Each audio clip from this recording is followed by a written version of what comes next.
All right, we are here today with Daniel Fordham. It is good to see you, and I appreciate your time. You too, brother, man. How you been? I've been good, and this is your time, so I'm just going to turn it right back on you. And the way I normally kick these off is, can you take us into like who were you in high school? Give us some kind of concept of like what you had around you growing up, and then what led you into the military. Yeah, no problem, man. Um, Graduated in 2002. I was a rural Georgia snot-nosed little shit who thought he had the world by the tail. And I did ROTC in high school, chess club. That's kind of really the only thing I really focused on that and chasing the tail, but that's for a different book. Um, Honestly, I liked when I was in ROTC, I liked the structure. Um, and I've always wanted to travel and see the world.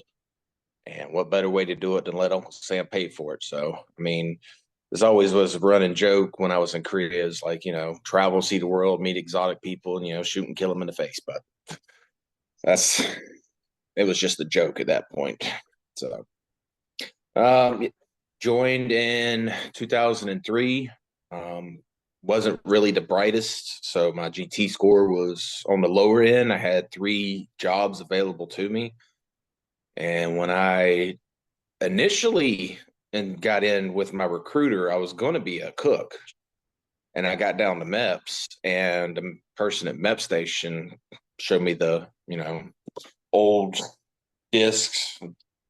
Being a combat engineer, he said, you get to blow shit up, play with C4 for a living. I was like, damn, my parents always said I had a destructive nature. Might as well just lean into that.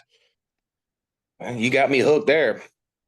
And I tore off for Fort Leonard Wood February 3rd, 2003 is when I started basic training. Okay. And yep, went all the way through. I actually did the Bravo 6 identifier. So I was um, ACE, heavy armored combat earth mover in the AVLB. Went through all that and then went to Korea for my first assignment. And then from Korea, went to Washington, Fort Lewis, Washington the first time. And that was 04 time frame. And I deployed with the 14th actually in '04 to Iraq. I was part of it wasn't number identifiers. It was Alpha Bravo, and I don't think Bravo. I think Bravo was the National Guard unit that was attached to the 14th at that point in time, but it was Alpha and Charlie, if I'm not Okay. mistaken. So real quick, just for clarity, I mean, this could have a really wide audience. So you're using Alpha, Bravo, Charlie, these identifiers. Can you clarify what we're talking about? So it was the companies before at some point in time after I had left our PCS out of Fort Lewis, Washington when we got back from Iraq, the units changed their designation. The companies changed their designation from Alpha Bravo and Charlie to 570, 571st, and 22nd Engineers is what it is. But when we deployed to Iraq in '04, '05, we were Alpha and Charlie Company at that point in time. And I think there was a FSC. I don't remember, bro. That's been so long ago. Anyways, deploy with them. Go to Fort Riley, Kansas once we get back, which that place sucked. Wanted to come back to Fort Lewis, Washington. Came back to Washington. Did a stint in ACRC, and I was coming up on my time to PCS again. And it was, I know Sergeant Major Otto, he was working at Brigade at one point in time. And I had to sit down with him, and I knew that the unit was getting ready to deploy to Afghanistan, and I wanted to be a part of it. And instead of doing a regular PCS move, I did interpost transfer for my current unit to back to 14th Engineers. And at that time, the unit designation had changed from the Alpha Bravo or Alpha Charlie to the 570, 571st, and 22nd. And when I got there, I was initially assigned to. Well, it was funny. At one point I was assigned. I went through two companies in one day. I, I don't know. Remember who the sergeant major was for the 14th at that point in time. I don't think it was Paget yet. But I went to 570th with First Sergeant Gordius there initially, and then he got a call from battalion, I believe, and he's like, "No, Fordham needs to go to 571st. You're getting somebody else." Anyway, I end up going to 571st until we do our Yakima, or no, it wasn't Yakima, it was our NTC rotation. And once we get back from NTC, I get told that I'm going over to 22nd to be a squad leader over there. And I'm not going to lie, I had a lot of pride being a squad leader in 571st. And I was like, that's a kick in the dick. Because I heard all the rumors about 22nd. I mean, we all knew what was going around. It wasn't, I mean, the rumors that were going around, that's where the undesirables were. And I actually pulled my first sergeant and come to commander, and I was like, why are y'all sending me over there? Did I do something wrong? Do I need to? And they're like, no, you didn't do anything wrong. We're not punishing you. They just need good leaders. I was like, oh, well. Hooligans. And I think, hooligans. About the same time, honestly, hindsight 2020, that's the best decision. That's not even a decision, but it's the best move that ever happened. The brotherhood, and I know I'm going ahead here, but the brotherhood that we developed in Afghanistan through the shared pain and fucking the suck fest that Afghanistan was, that's the best camaraderie I think I've ever experienced in my military career. But like I said, that was a little bit ahead. Going back, I think I got to the company right after First Sergeant Gordius took over the company also. It wasn't long after. And then I got there, and there was a whole I fucked up. I did something really fucking stupid and just try to get one over on the Army, and Army's like, no, you're not getting one over on Big Us. And I got busted from my 6 to my 5. And that hurt a lot too. But I still say it to this day, and I have more respect for Gordius than any other leader I've ever served under in the military. And I know this is just my personal feelings on it, but after I got demoted, he pulled me aside and he said, I'm not going to let you become a piece of shit.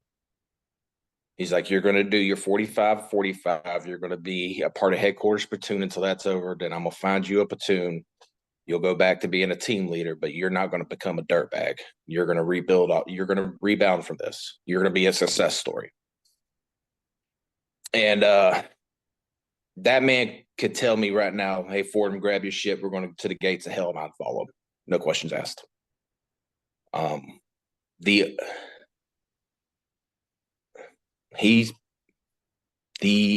and one other person are probably the only 2 people I've ever considered mentors in my military career. And it wasn't just because of what he helped me through my difficult situation, but it was also how he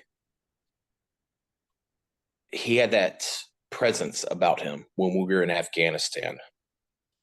I don't know if you remember when we were sitting in the little MWR tent one night, he pulled all the NCOs in there. I don't know if he did it by company or by platoon, but he pulled us all in there, and he was addressing about some bitching going on about we don't have any morale, welfare, or anything like that. He said, my idea of morale right now is bullets. Get fucking used to it. Shit. That tells you you're in the thick of the shit right there, homie. But anyhow, so I had that whole situation happen, and then after I had did my extra duty and everything, I got assigned to Sergeant Palayo's platoon first, with Sergeant Blevins being my squad leader. And I was with them until about, when did we go to, when did we do that damn mission that we were away for a month? You Shikari remember what? Point. Yeah, when we That went to was Sakari January. Canyon. Was it January or was it December? It was, I think well, actually, it might have been it would have been like the very last days of December or the very beginning. I'd have to check the dates, but I think it was like the very beginning of January. That sounds about right. But yeah, I was with Sack Up Platoon until when it was the whole Sergeant McCullum and um shit, I can't Grimes. TBI Grimes, yeah, that whole thing. And there was a hole to fill, and I was plugged into the squad leader in Sergeant Fuller's platoon, and then that's where I wrote out the rest of the deployment. Um, so I mean, I got passed around a little bit, um, in the 14th, and then also in the company, but I, you know, I honestly, I still stand by it. That's probably the best damn company I ever served with, the best group of guys I've ever served with. We got to when we got orders, got out of there. Me and Rear were pretty close. Um, when we first got into Afghanistan, when we were sitting in CAF, and I remember me and him would go out and play basketball before we, flew into Assad every afternoon, and that damn ungodly fucking heat. And then who was it? Wasn't Lieutenant Demona? Who was the LT? It was Akin for Sergeant Playo. Axton? Axton, was it him? I think it was him. But when we Yes, first got Axton. yeah, when we first got there, me and Rear were out there shooting hoops one day because we had the basketball court right behind our little hooch or whatever what the A-frame tent it was. And him and the LT and a few other guys were going to chow, and he's like, I swear to God, you and Rear are going to be the most acclimated damn people we're going to have in Afghanistan. Y'all keep shooting hoops like you are. I'm like, well, it sucks, but I mean, you got to do what you got to do. I'm not going to get out there and run in that heat, 2 miles, but I'll shoot a little bit of hoops and try to get acclimated to it with it. So we get over there, and that Chinook ride into Basab sucked ass. I think I damn ate my lunch a few times. So real quick, I just want to pause you. I don't want to interrupt too much, but are you about to go into your journey in Afghanistan? Yeah.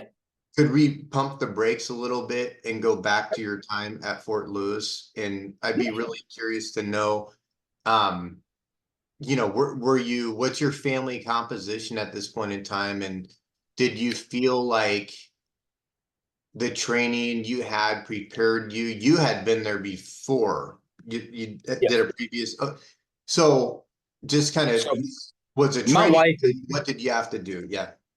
yeah. Well, so my family composition, I've been married to my wife for going on 20 years. We got married right before I deployed the first time in '05. And this go around, it was 11, 12. We're still married. We had a little girl at the time. She was 15 months, my oldest daughter, Ellie. She's from my wife is from Washington State, so she had her family unit around to help when I was deployed. Not saying that makes it easier, but it does help lessen the burden. Um, the training, I don't think any training that we could have conducted could prepare us for the beast of where we were going in Afghanistan and what the mission was. And I've done route clearance before, and I thought I was hot shit until I got my dick knocked in the dirt. I was shit. That terrain, that recoilless rifle, I mean, you name it, that was not, I don't think any training could have prepared us for that mission. That being said, our adaptability to overcome the struggles that we would come soon to experience, that speaks a lot about the resiliency of Hooligan Nation. I think I don't know who said it. I don't remember, but I think one of us said it. Yeah, we may be down, but we ain't out. And we took our lumps. Ain't no doubt about it. I think how many cabs and Purple Hearts throughout the whole deployment? I've got the actual numbers for that. I don't have that one. It's a lot. It's a lot. It's a lot for one company to take on. But in the grand scheme of things, I mean, we did the best we could with what we had, and we made it work. It wasn't always pretty, but the mission got accomplished. That's for damn sure. I will say that the training in YTC, that there was the IED lane that Gordius was in charge of. You remember that one? I hear about it all the time too. Yes, people love it. That was probably, if we could have done something similar to that in the box at NTC with the moon dust and everything, would have probably helped us prepare a little bit better.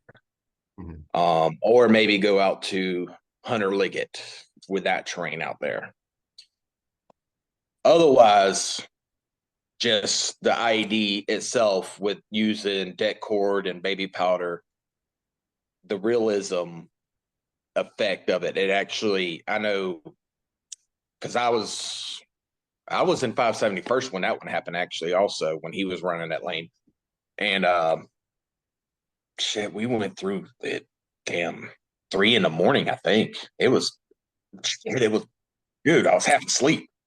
I was sitting in my damn TC sleep, and I was like, man, what the hell am I doing in my life? Why do I keep re-enlisted? The next thing I know, like 2 vehicles ahead of me, det cord or, damn explosion goes on. I'm like, what the fuck? We're supposed to be, this ain't supposed to happen for another couple months. Shit. But that training, it woke us up. It really did. That lane right there woke us up. Like, shit, this is happening. We're about to be in the thick of it again. So better buckle up, boys and girls, because it's happening. Yeah, that's like I said, based on what we had and where we could do it at, I think that was the best scenario we could come up with, is at YTC. And what if that could have been replicated on a mass scale, it might have helped better prepare us. But thinking about it, being better prepared doesn't really. We still did the damn job, bro. There ain't no doubt about that shit. We still did the damn. Like I said, we took our fucking hits, but we still. I apologize for cussing, but we took our fucking licks, and we got up the next damn day, saddled up, and went back out on another damn 8 to 18-hour convoy, depending on what route we were going. So, yeah, that's actually a really good point. If you don't mind something like that, and I don't want to distract you from like your narrative, but I mean, what's that like? You go and you have a significant event happen on mission, and then the next day, how do you prepare yourself? Like, what are you thinking on the next day of mission? How do you keep going in these conditions?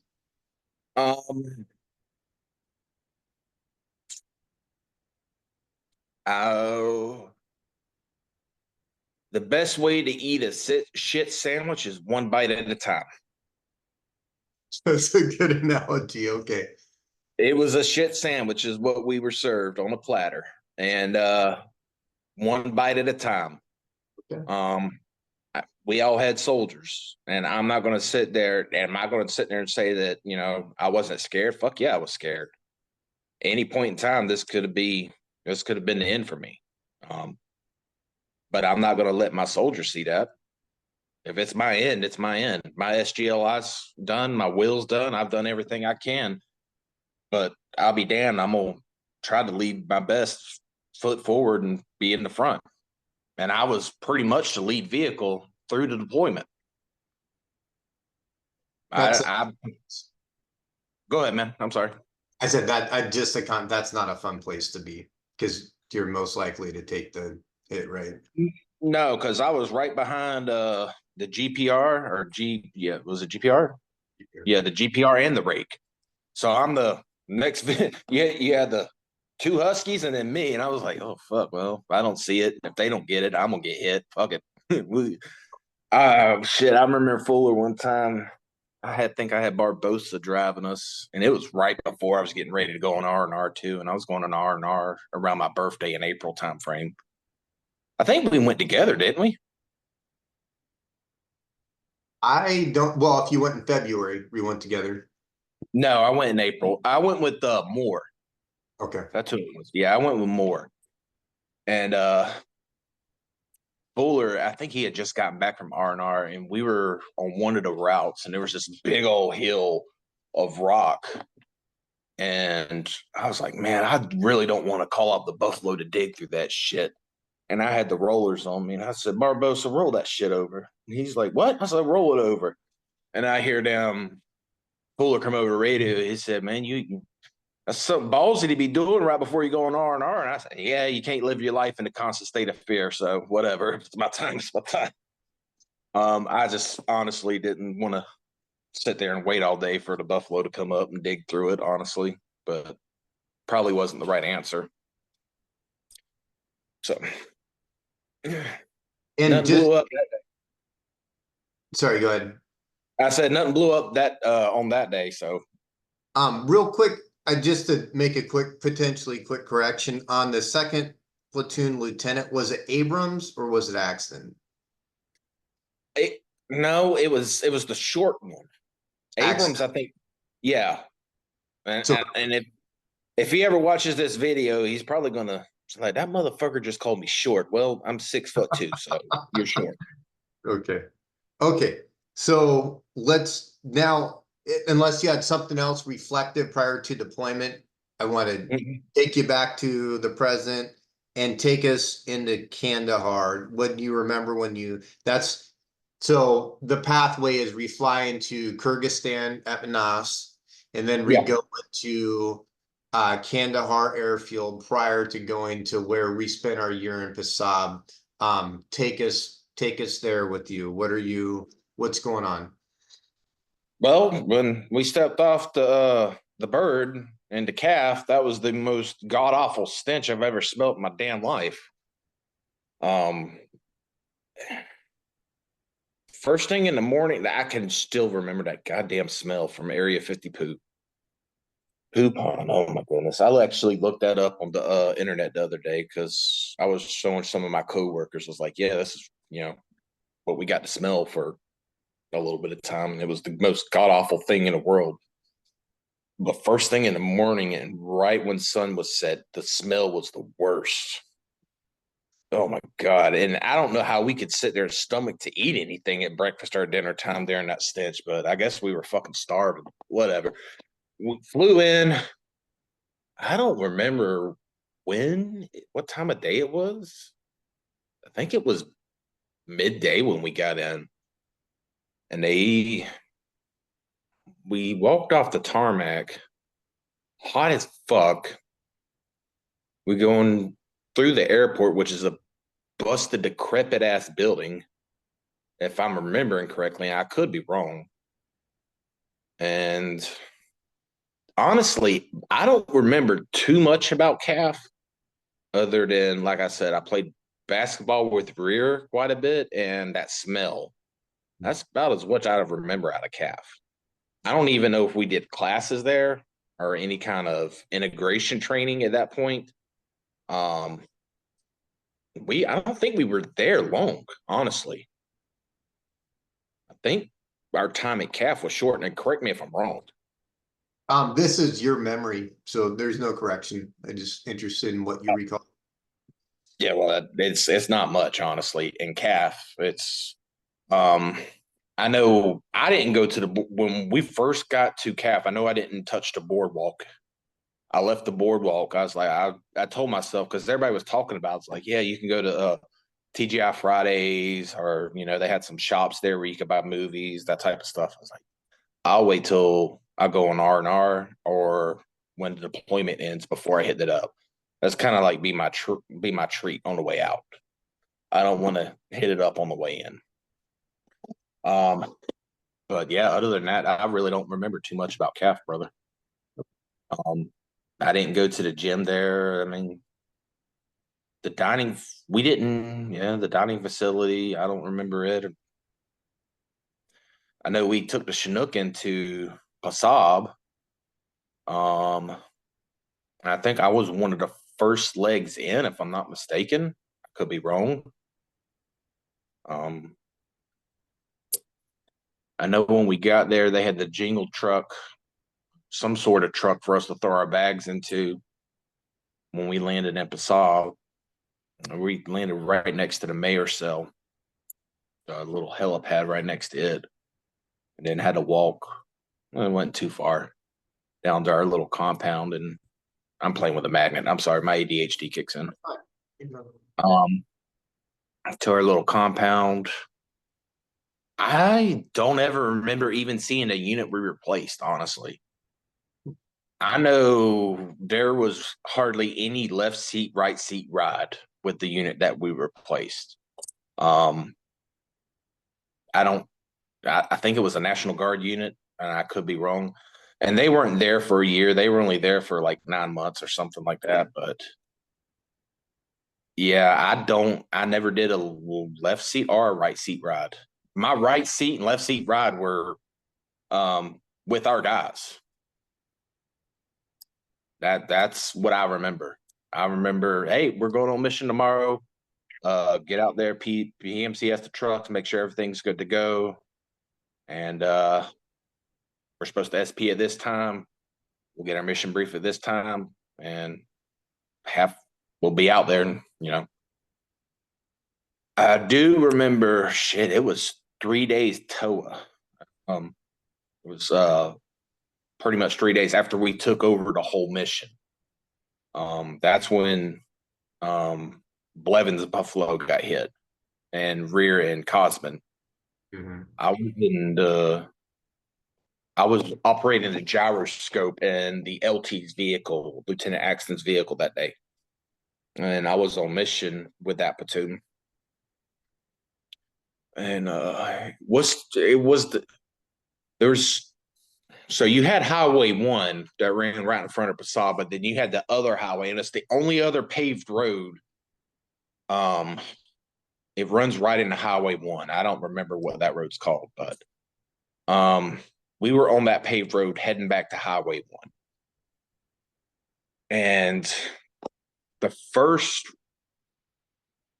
it was a recoilless rifle. At the time, we didn't know that. We thought it was an IED because a little explosion went off right on the front driver's side of the Buffalo, like what an IED would do.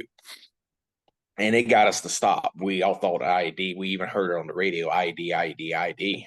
And we're like, shit, that wasn't that big of an IED. And the next thing, the recoilless goes right through the engine compartment of the Buffalo. And then the third round goes right behind the TC and through Cosman and hits the Crow gunner's joystick, and all comms are out of the vehicle. We're sitting there. I don't know if it was Sergeant Playo or if it was Lieutenant Axton. One of them was trying to get in touch with the Buffalo, and there were no comms. And I have the gyroscope And I'm looking between the buffalo and I'm trying to spot where what's going on. Um, and we see Blevins pop out of the hatch on the TC side, and all we see is his hand go in front of his face, no comms. And Lieutenant Axton, we haul ass right up next to him, open up our vehicle, and we put rear in our vehicle. I don't know who took Cosman, but as soon as we got rear, we took off to the base because we were literally within eye shot of the base of Passab at that point. And Doc was in the vehicle with us, and I had my Gerber knife that's this damn big. Doc asked me, he's like, "Hey man, you got a knife? I need to cut his leg or cut his pants or something." He needed to cut his uniform off and everything at that point. And I pull out this damn knife. He's like, "Shit, that's what I got, man. I'm sorry." So he cuts it off, and I'm sitting there. I'm like, "Dude, we're just, you'll be fine, man. Think about your kid. You'll be all right, brother. You're gonna make it through this." I'm just sitting there trying to be as supportive as I can, help Doc out, and we get up to the base. We come flying through that gate. Lights going off, horn blaring. I don't know if they had called it in. At this point, everything's, that adrenaline kicks in, and certain things I'm gonna remember, certain things I'm not. So I don't know if it was called in and somebody got the gate open for us. But we got all the way to the first aid station, got him out of there.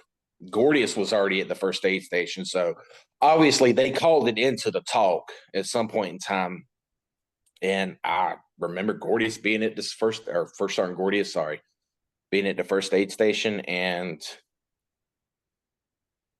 at some point in time, I remember him coming out and said, "It's like, this ain't no fucking hangout area. Get your asses back out there or get to the motor pool or something." He wanted us to just get away from the first aid station at some point in time. Because after we had dropped rear off, we needed to get away from the area, but we weren't going anywhere because, how soldiers like to linger. We wanted to hear what was going on, but it was too soon, honestly, and there was nothing else we could do. So I think we went to, if I'm not mistaken, we went back into the motor pool. And by the time we got into the motor pool, the Buffalo and the rest of the platoon was already there.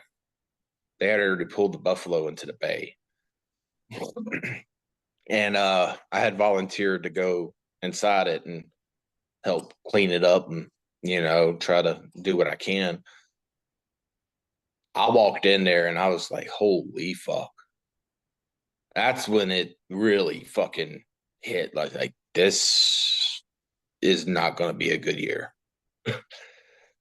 This is going to suck. What did you see inside? The recoilless, right? I saw the recoilless like sprawl armor because it had the sprawl armor and that shit was just shredded. I saw some of the armor that had peppered this side, and I was like, "Oh my god, dude, this is some." At that point, I didn't even know what a fucking recoilless rifle was, honestly. And there was like, "Yeah, we got hit with a recoilless. What the fuck is that?" And everybody has a story, oh, they use it for, shooting down in the mountains and, for caving and stuff like that, or, for mining. That seems a little far-fetched. Whatever they use it for, it likes to shred our armor, I'll tell you that.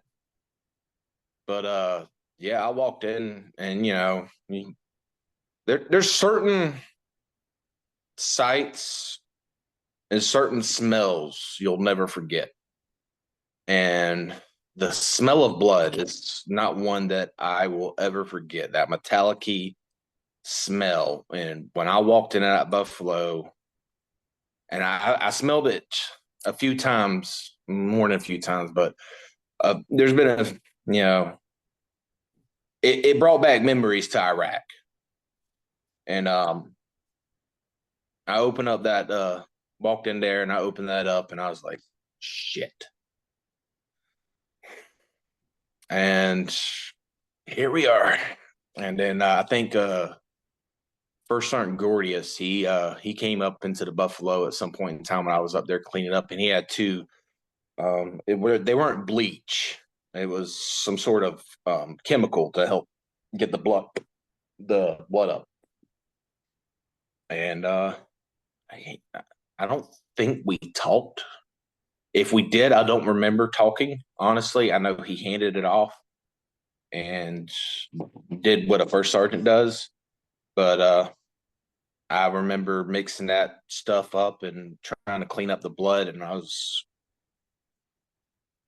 yeah, yeah. Well, I- I know that's hard to think about and hard to talk about, and if that's the limit with where you can go, that's fine. But I'm getting the impression of a couple things here that I just want to ask about. When you had mentioned the smell of blood and you had that experience in Iraq, are you saying that when you went up to this vehicle and you smelled the blood, it brought you back to memories of Iraq as well?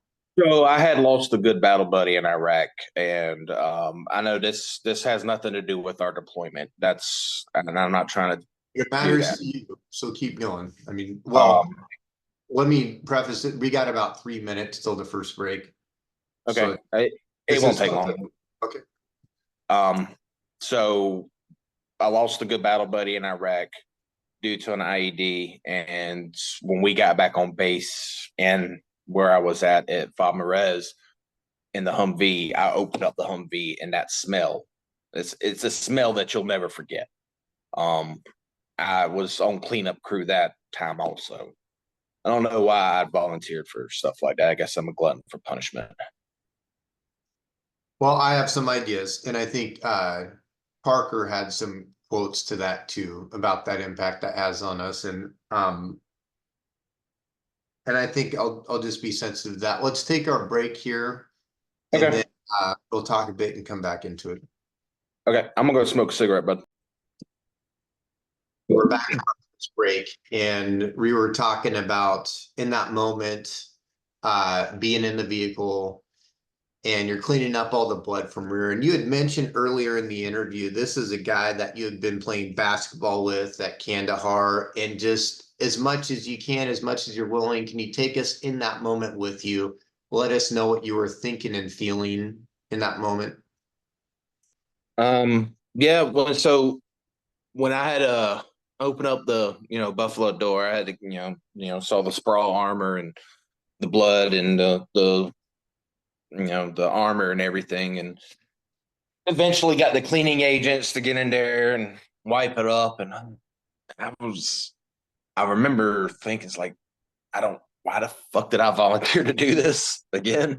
Um, shit, I could be sitting in my goddamn tent and trying to compartmentalize what's going on instead I'm sitting here cleaning up my, battle buddy's blood off the damn floor of this Buffalo.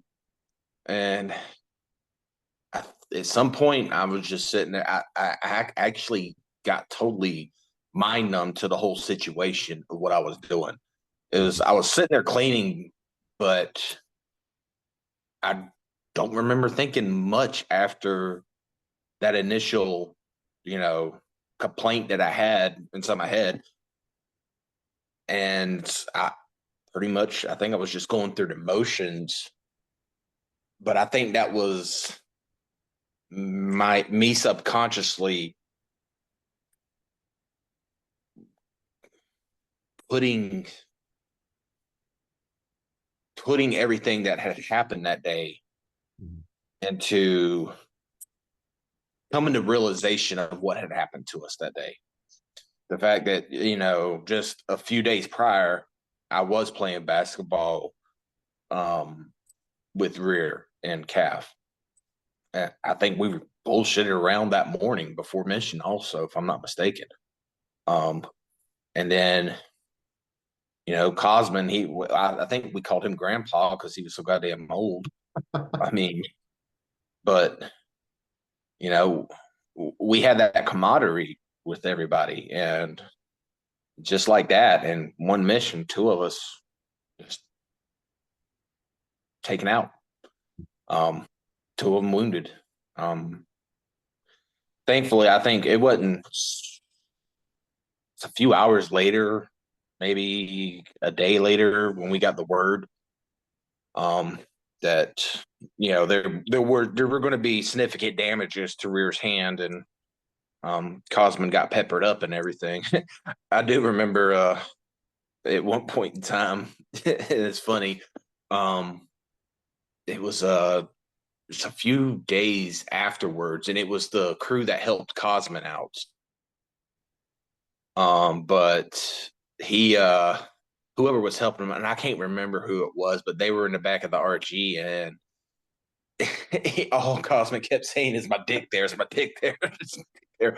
And yeah, because the round went right in front of him and everything. He wanted to make sure that his precious family jewels were still attached, and it was the person who was helping him out. He was just telling us about that whole situation, making sure that my dick is still there.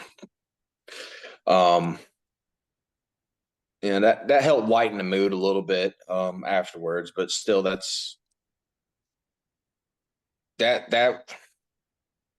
right there really drove it home at that point that this is going to be a rough year.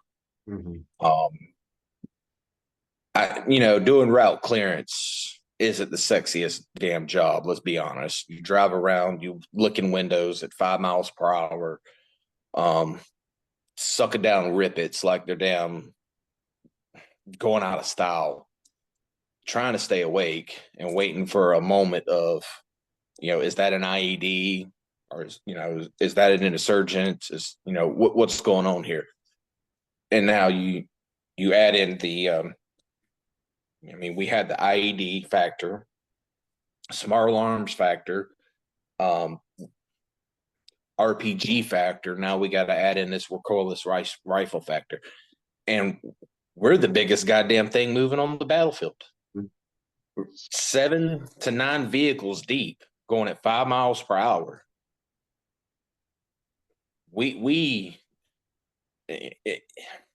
It's funny how we always said, don't be complacent, don't be complacent.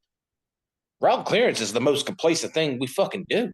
Honestly, we go to the same turnaround spots. I mean, we'll try to adjust it maybe 5-10 meters this way, that way, who knows? But we have to clear these routes. That has to get done. And those routes are only clear as long as they have eyes on them. As soon as we're off that route's no longer clear. So whoever's coming in behind us, they need to be hot on our ass, or a few 100 meters back at least. But we had to clear these to get to these cobs, so these soldiers could get their class 4 items, class 3 items, their mail, whatever, what may have you. They needed their ammo, they needed their MREs, because these cobs were far removed from the FOB. These were combat outposts. They didn't have the amenities that a FOB has. They didn't have, a Chinook bringing in parts for their vehicles or for their weapons, their crew serves, or anything like that. So if something went down, we have to clear the route so that shit could get to them, or that they could go and do an important brief face to face with the dickheads at damn 10th Mount, that fucking sergeant major, pardon my language. That dude got on to me because of my goddamn glasses. I hated that prick.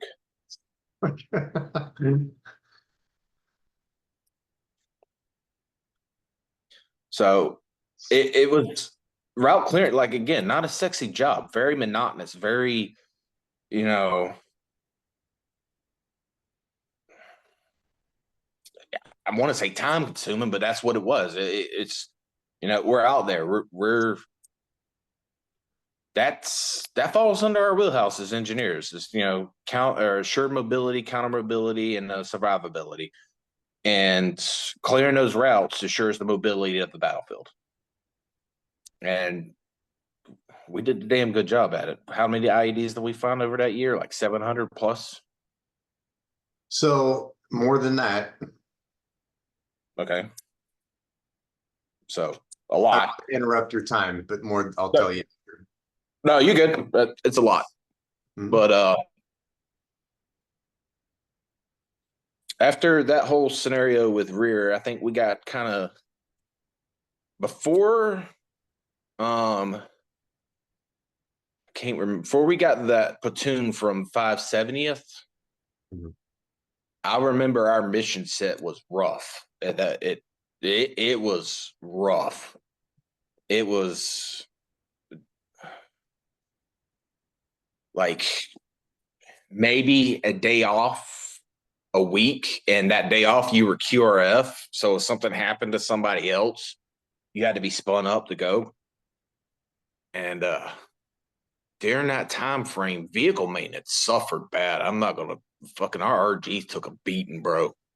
Our RGs, our buffaloes, our huskies, that shit. I think we were down passing one. We had one buffalo for the company for a while. We were passing around like it was a $2 hooker. Um, we were hot swapping that buffalo as much as we could. I could be wrong, but I'm pretty sure we hot swapped a lot of damn vehicles. You did. There before the 570th came in, send a platoon in to help us out. And but yeah, because there wasn't a day that went by that something didn't happen.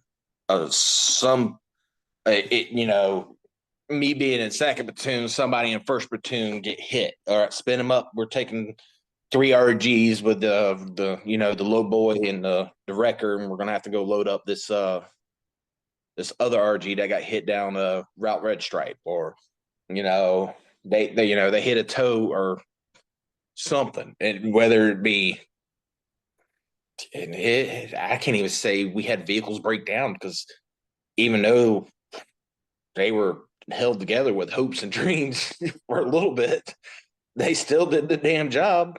Mhm. The soldiers still got after it, and they make sure they got did the after checks, PMCSs, got us refitted for the next mission that was going to take place in less than 10 hours when we got back in. But when 570th came in and landed, helped us out, that eased a lot of burden off just the three platoons that we had there. That's our battle space and the amount of presence we had in RC South on the roads was it, it was oh, was that my phone or yours? It was me. Keep going though. Yeah, but the for a company of 120 soldiers, three platoons, that battle space, RC South, and the amount of routes we had to do, it was a lot. Hmm. It was, and I I know we had company pride. We were the hooligans, goddammit. We had a lot of fucking pride in who we were, who we are, where we came from. Um, like we may be down, but we ain't out. But I remember seeing the relief on some of the soldiers' faces when that platoon from 570th came in and said, "Hey, we're here to help." We're like, "Holy fuck, thank God." It's like I don't know if we could do it, keep this mission set up like this for a whole fucking year. We were like 2 months in, and guys were burnt the fuck out already. And I'm not gonna lie, I was one of them. I was like, Jesus fucking Christ. And I think at that point in time, we were also second platoon. I know we did a few nighttime route clearance missions, which was, I don't know who it got approved through, but I know we weren't allowed to do nighttime route clearance, which never made sense to me. Um, you know, the way when I did, and and again, going from Iraq to Afghanistan, two different beasts, two different animals. I understand, but um, in Iraq, we maintained presence on the routes 24 hours a day. Mm-hmm. There was a platoon out 8 hours, and going into Afghanistan, that's what I thought it was going to be like.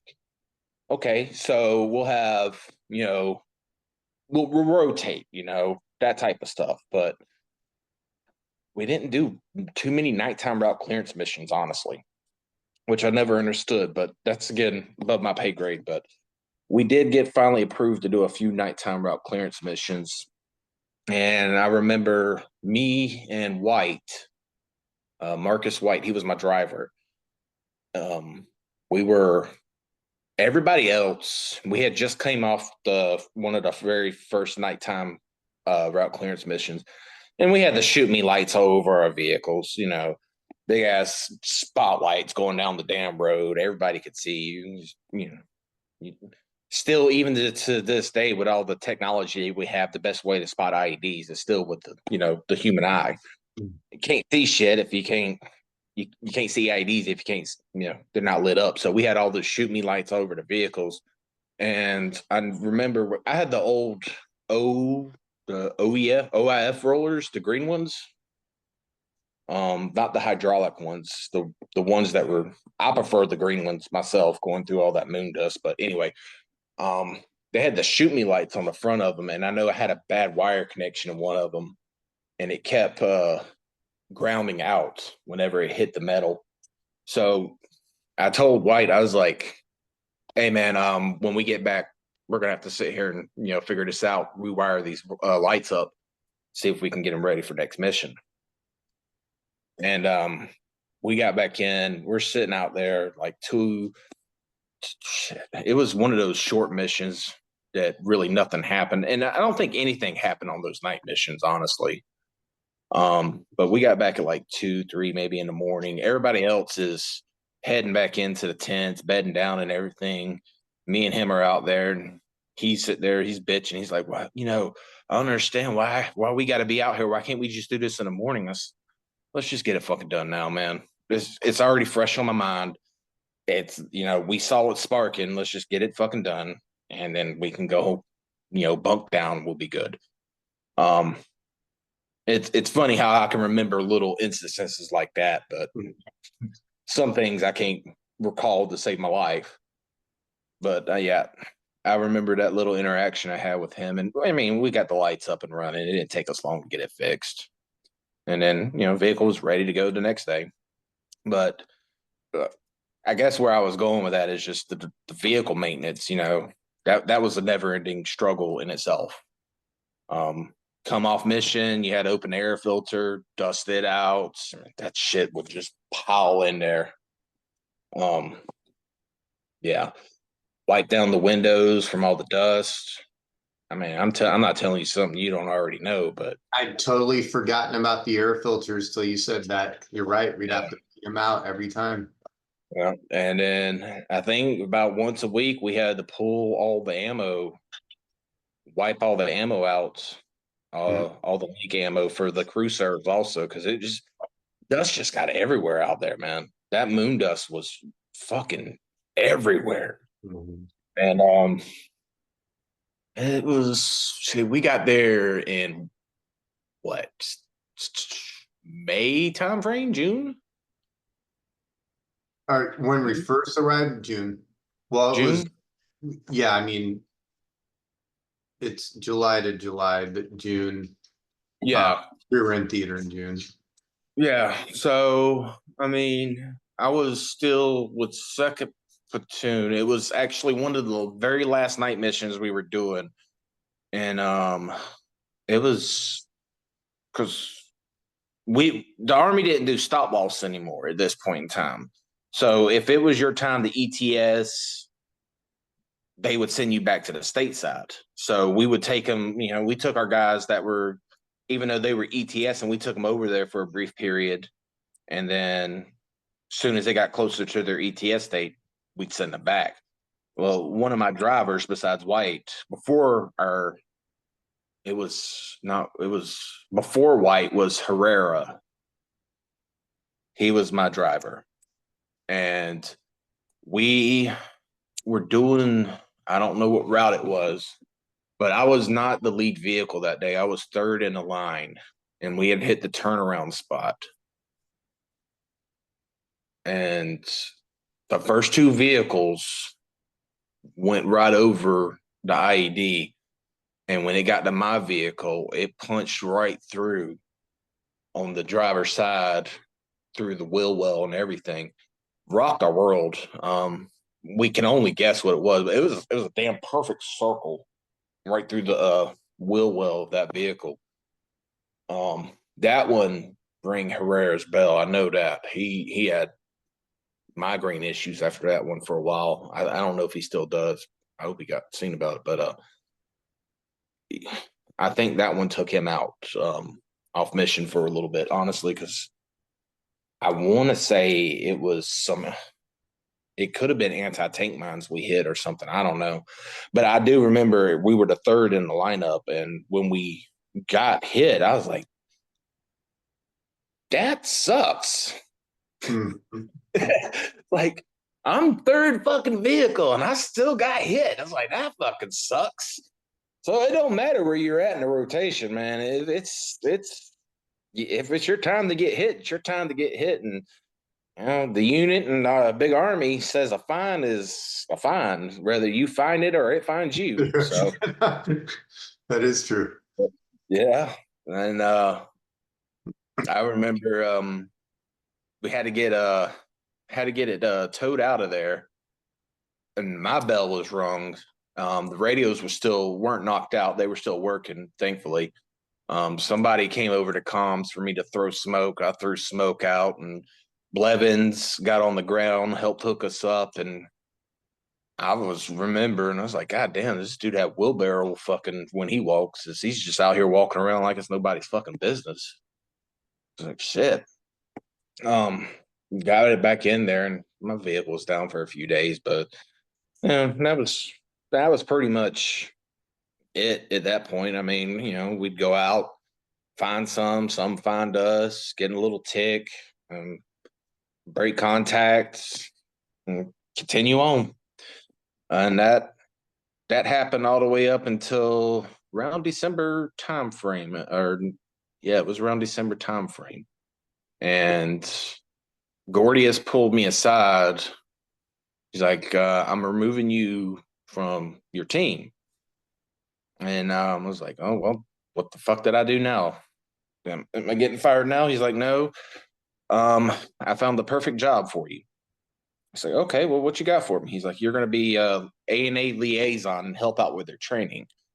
So a little bit of backstory. I did ACRC for a while, which is active component, reserve component. I was an OC to help reserve units get ready to go to Iraq and Afghanistan.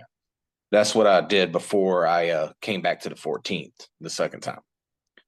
And First Sergeant Gordius saw that, and he's like, I have a nice untapped asset right here that I'm not utilizing that I can help, try to tighten the shot group up with our A&A partners. Our A&A partners, let's be honest, they weren't the sharpest tools in the shed. And that's putting it nicely.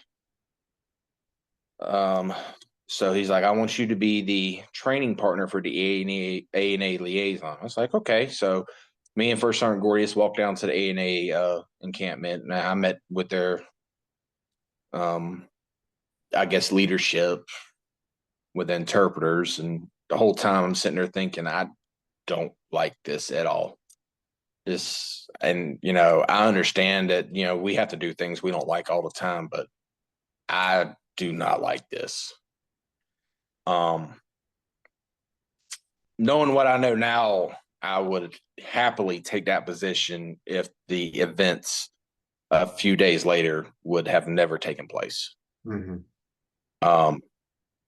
So I move out of the I move out of the what is it, my little hooch the little tent that I'm in there with my guys. I move over to headquarters. So I'm trying to get, settled into that to do that job and everything. And as I'm moving and everything, all hell's breaking loose on our little encampment. I'm like, what the fuck is going on? Um, I couldn't get a story for a while. Nobody would tell me anything. I didn't know what had happened. I don't think until you guys got back. I don't know if it was you I talked to or if it was Cruz. I don't remember, but I talked to one of you guys, and that's when I got the full gist of what had happened. And I was, well, that fucking sucks. That's two damn good leaders we just fucking lost. And shit, I didn't even tell you this, but shit, man, I remember McCollum because McCollum started out at Fort Riley, Kansas. Me and him were in the same company at Fort Riley, Kansas. Wow. Yeah, I completely like I didn't know it at the time. He remembered me, but my memory's shot, and I didn't remember him. But yeah, me and him were served at the same company at Fort Riley, Kansas. So I guess we had that going for us. Um, and then Grimes was an awesome fucking leader. He that man, he is the epitome of what young squad leaders should strive to be. Um, he cared for his troops. He was fair and very impartial when it came to his guys. And he didn't have an issue standing up for his guys at all. I had a lot of respect for both of them, but I still do. Don't not had, but I still have a lot of respect for both of them. But moving on, I think it was like the next day or the day after, I get called back in to speak to First Sergeant Gordius. He's like, there's been a change of plans. It's like, okay. He's like, you're moving over to Sergeant Fuller's platoon. I need you to take over a squad. It's like, okay. Let's do it. And I remember, having to move back over there and getting put into the leadership tent with myself and Powers and who else was it? I think it was myself, Powers, the platoon. What was the platoon leader? Modest Mateus, Maturn. Maturn. That was it. Yeah, him and Powers were about to leave. His PL time was coming to an end. I don't know where he was going. If he was going back to battalion, and I know Powers. I think he was. Yeah, he was getting out of country at that time too, wasn't he? Yeah, I think he left when I was on leave. Yeah, something. So that was around December-ish time frame. If I could be wrong, my timeline could be a little messed up, but I remember, the first mission out, he threw me into Buffalo, and I was sitting in the back of the Buffalo, and I saw McCollum's PC back there, and I grabbed it, and I went to go hand it to Paleo afterwards because McCollum was in Paleo's platoon, and that was after that mission, and seeing his PC there, and the man's not there anymore. That was a sobering experience right there. But So real quick, PC. I'm thinking you mean patrol cap. Patrol cap. Yes, his patrol cap. Yeah, his patrol cap was sitting right when you walk into Buffalo. It was on the right hand side. It was sitting on top of something. I saw the PC there, and I grabbed it, and I was like, I wonder whose this is. Somebody probably just left it there, and I turned it around. I saw McCollum's name. I was like, fuck. Mm-hmm. Well, shit. And I was like, well, I'm gonna go hand this to Paleo afterwards. Ended up, doing that, handed that back to him. So, and then, it wasn't. That was the only time I've ever actually ridden into Buffalo in any of my deployments. Wow. Was that time. Never wanted to be in it again. Never had any inclination to be in it again. The Buffalo wasn't for me. I like being the RG. Um, and then I think me and Fuller had a sit down. He's like, I'm gonna need you to, you've because me and him deployed to Iraq, and he together and everything, and we weren't in the same platoon, but we were in the same battalion and everything. Part of Task Force Trailblazer, and he's like, I I think you're pretty good at what you do. I think you're going to be promoted to lead RG. I was like, okay, well, let's fucking do it. So I know there were some days I wasn't the lead, but for the most part, ever since I went into Fuller's platoon, I was in the front. And honestly, as scary as it is to be the lead RG, I loved it. I don't know why. I loved being up in the front, and like I said, it could have been a glutton for punishment or anything, but there were a few times you rode with me up front.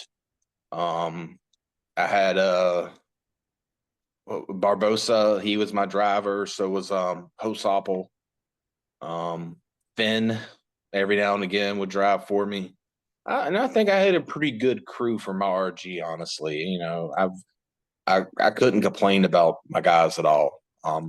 If Even if I wanted to, I couldn't complain about them. If something needed to get done, we got it done. And being right behind the two Huskies, you got to be on top of your game. That GPR goes off, we're having to move up and perform, front side security while we try to get the Buffalo up there to dig.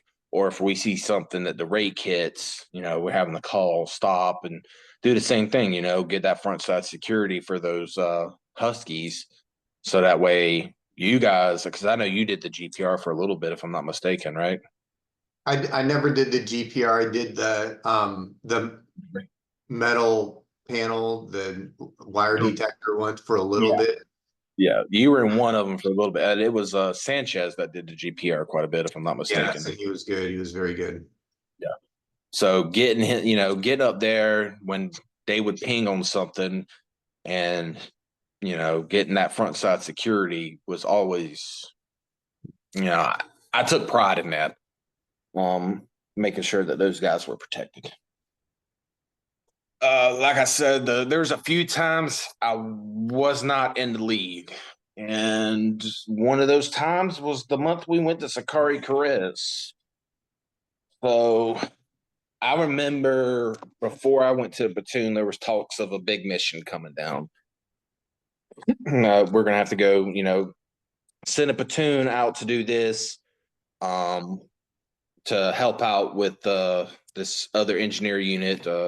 I think it was 5th Engineers, to do this new route to this new cob that they're building. And I was like, God, that's gonna suck for whoever that is. Yeah, I opened my mouth too soon on that one. Ended up getting to the platoon that did it, and I was like, fuck. But so time frame comes, pack up most of our shit, head out to Sakari Perez. That was shit. That was a long goddamn day. And we didn't have our LT that day. We didn't have our LT for that mission set at all. So Fuller, I know, yeah, I think he pulled a lot of us aside to say, look, I'm gonna need you guys to help out. I'm gonna be doing the role of the platoon leader. You guys are gonna have to step up and pull, help pull some weight around here. I can't do it all. I was like, no problem. So we get the, Sakari Perez, and I'm walking around with Fuller and everything. I'm trying to track down, okay, something happens. This is where the aid station is. This is where the 5th Engineers talk is if we need anything, because this unit we're helping support. Our motor pool's here. This is where the chow hall is, that type of stuff, just trying to track down the stuff that we're going to need at that time. So we get the mission, and I had to go to do this big old dog and pony show in the gymnasium type area where they had the big sand map on the damn ground, and I had to walk up there, and I went in there with Fuller, and he's like, "Hey, you're gonna go take this little block in front of this, full bird kernel, and you're gonna move this block from here to here." Okay, sure, why not? Um, so yeah, we're sitting there going over the mission, and our part comes in. So um, shit, what was our platoon? Were we the Misfits? Yes, it's Yeah, so Misfit platoon, 22nd Engineers is going to conduct route clearance from here to here.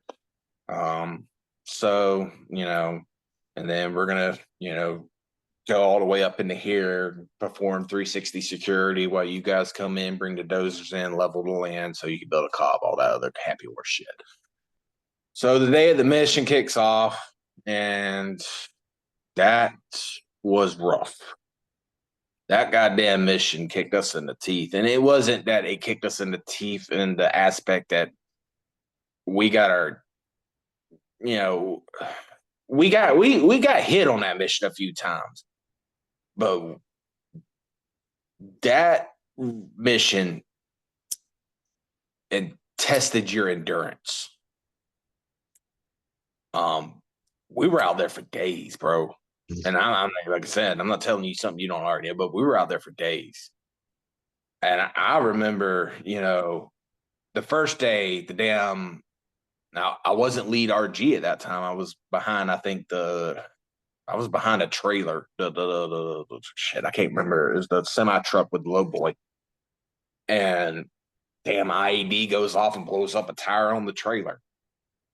I called it out and everything. Maybe I did. I don't remember, but I know we all stopped and really didn't do too much damage. So we just continue moving on.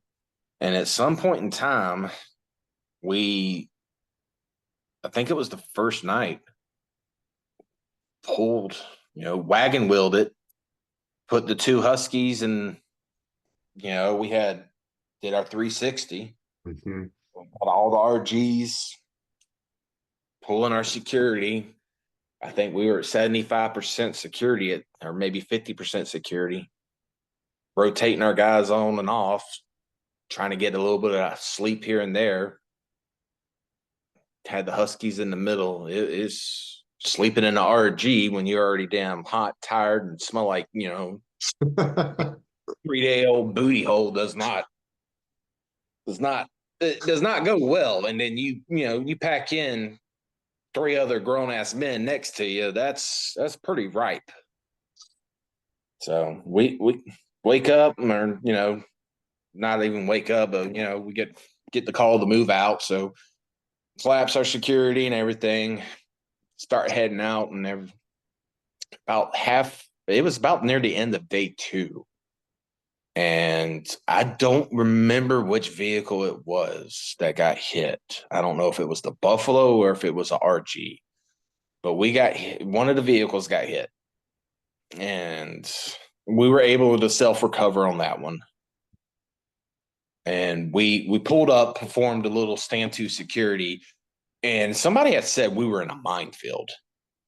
I've been in a damn vehicle for 2 days now. I didn't care. I opened up my goddamn door and I jumped out of that fucking vehicle like I was fucking free, a free man. I do remember that. And as soon as my feet hit the ground, I fell straight to my ass. I sat straight, I had a fucking ass planted right there because my feet felt useless. My legs were damn tired. And I just getting out of that vehicle, even for that, brief time, was it, it was that was morale for me at that point. Getting some fresh air and getting out, and after I had jumped out, a few other guys jumped out of the vehicles, wanted to stretch their legs a little bit. We sat around. We didn't get too loud, but we sat there and smoked a few cigarettes, and then eventually got back into vehicles and did another security. And then went into the third day. Did we make it to the fob that day? I don't remember. I think we did another security, went into the third day, and you guys, Fuller told me to hang back. So I'm hanging back with my vehicle by myself with my guys, and you guys push into the cob to where they're, doing everything. And we were out there for like 2-3 hours like that. And I was like, God, I hope they didn't fucking forget about us. So yeah, and then that was the time when I had sent you a message over BFT, the Blue Force tracker. I had left something in your vehicle that time. I don't remember. We'll talk offline. Okay, so we're gonna pause here. We got less than a minute to our next break. Okay. So let's take a break here and we'll be right back. That's perfect because I don't want to say this while it's recorded. Okay. Good.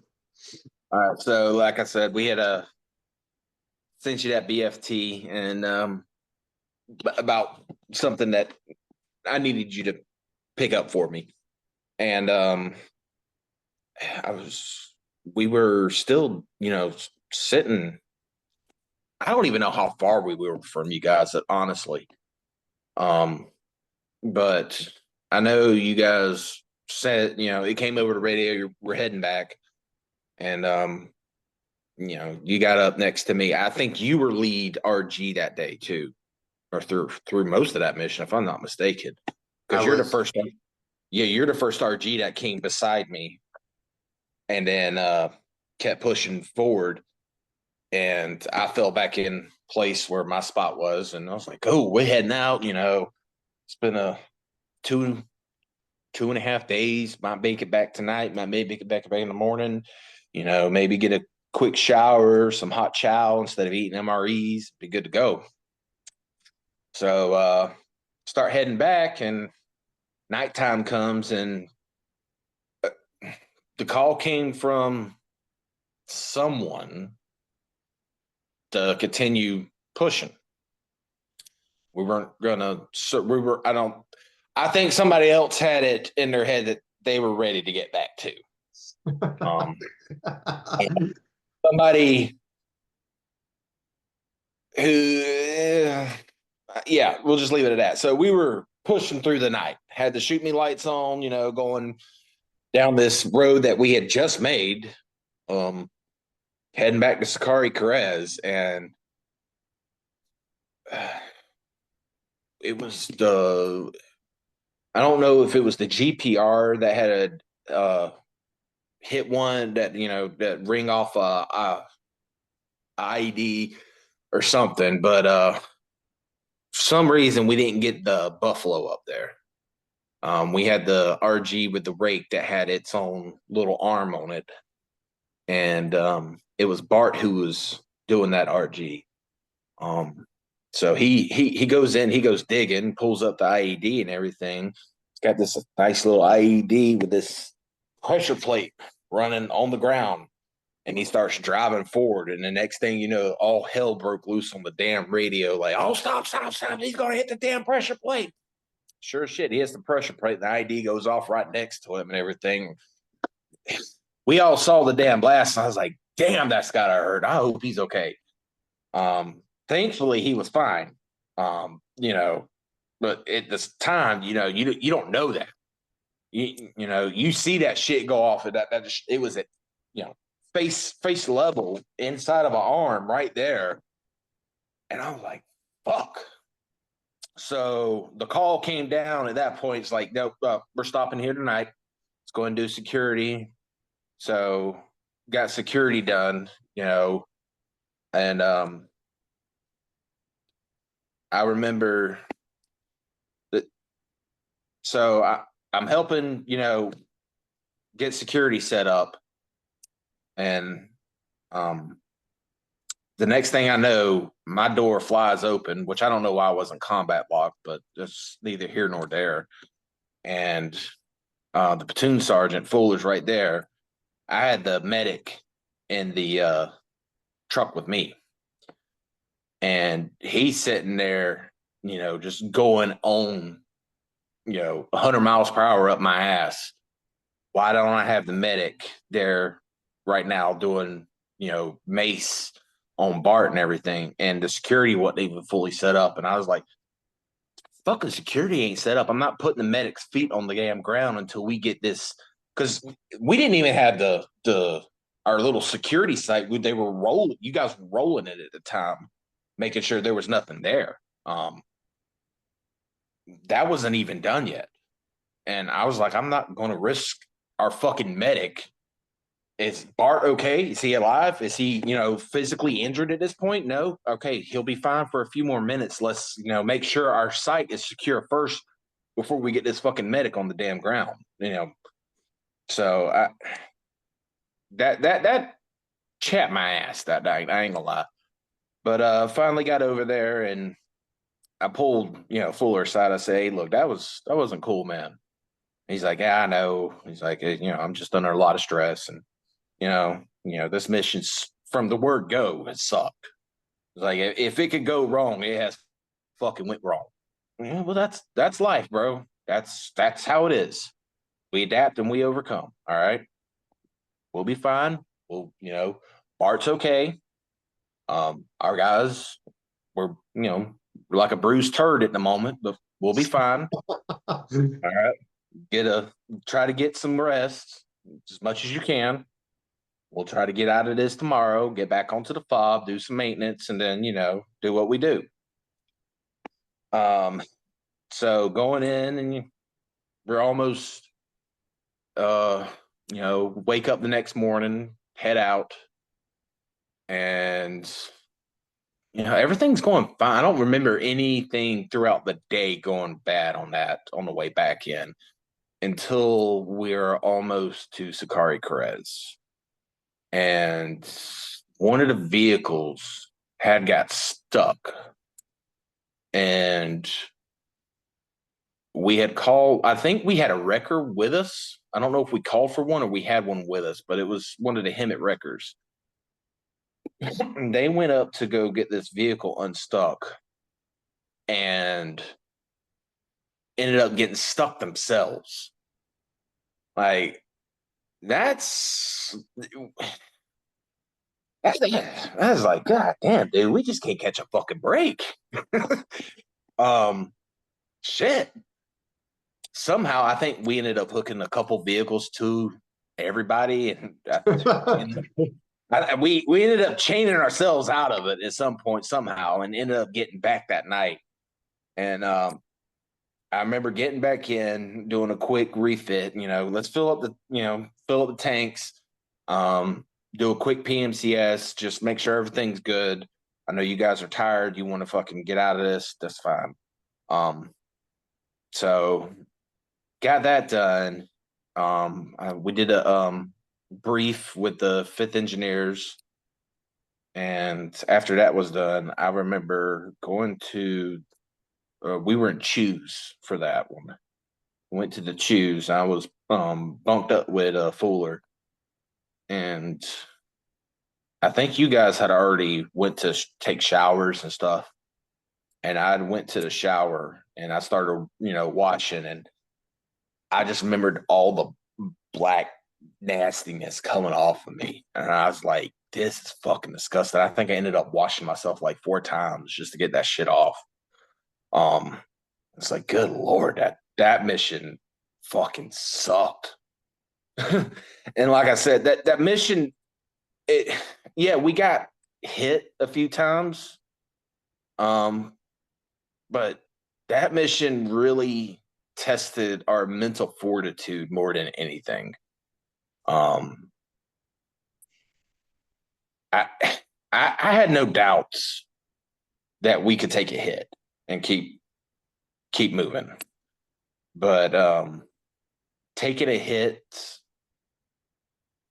while doing days of route clearance, not coming back in, and days of this shit. That that that lets you know, like, these motherfuckers I'm here with are some hardcore motherfuckers, honestly.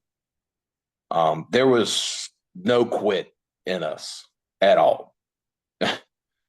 When God was handing out quit, he damn sure didn't hand it out to anybody in the damn hooligan nation. I'll tell you that. Um, so we got done with that one mission, and they let us take a few days down, get our vehicles in check, get our guys rested, all that stuff, and we got out and had to go out and do a couple more missions out there. I didn't go on the second mission because on the way out, my vehicle decided it wanted to take a shit and blow my transmission, and I got um, told in not so many nice words that I'm sitting this one out. So now I'm, back here with my guys while you guys were out there, and I'm going back and forth to the talk, trying to get updates as much as I can, make sure everybody's fine. And then, in the same time, I'm sitting here trying to make sure I can get my vehicle up for the next mission. And it was nobody's fault. It was just one of those things. I had one of the older RGs because mine still, at that time, the RG I had in the platoon still didn't have the RPG cage on it.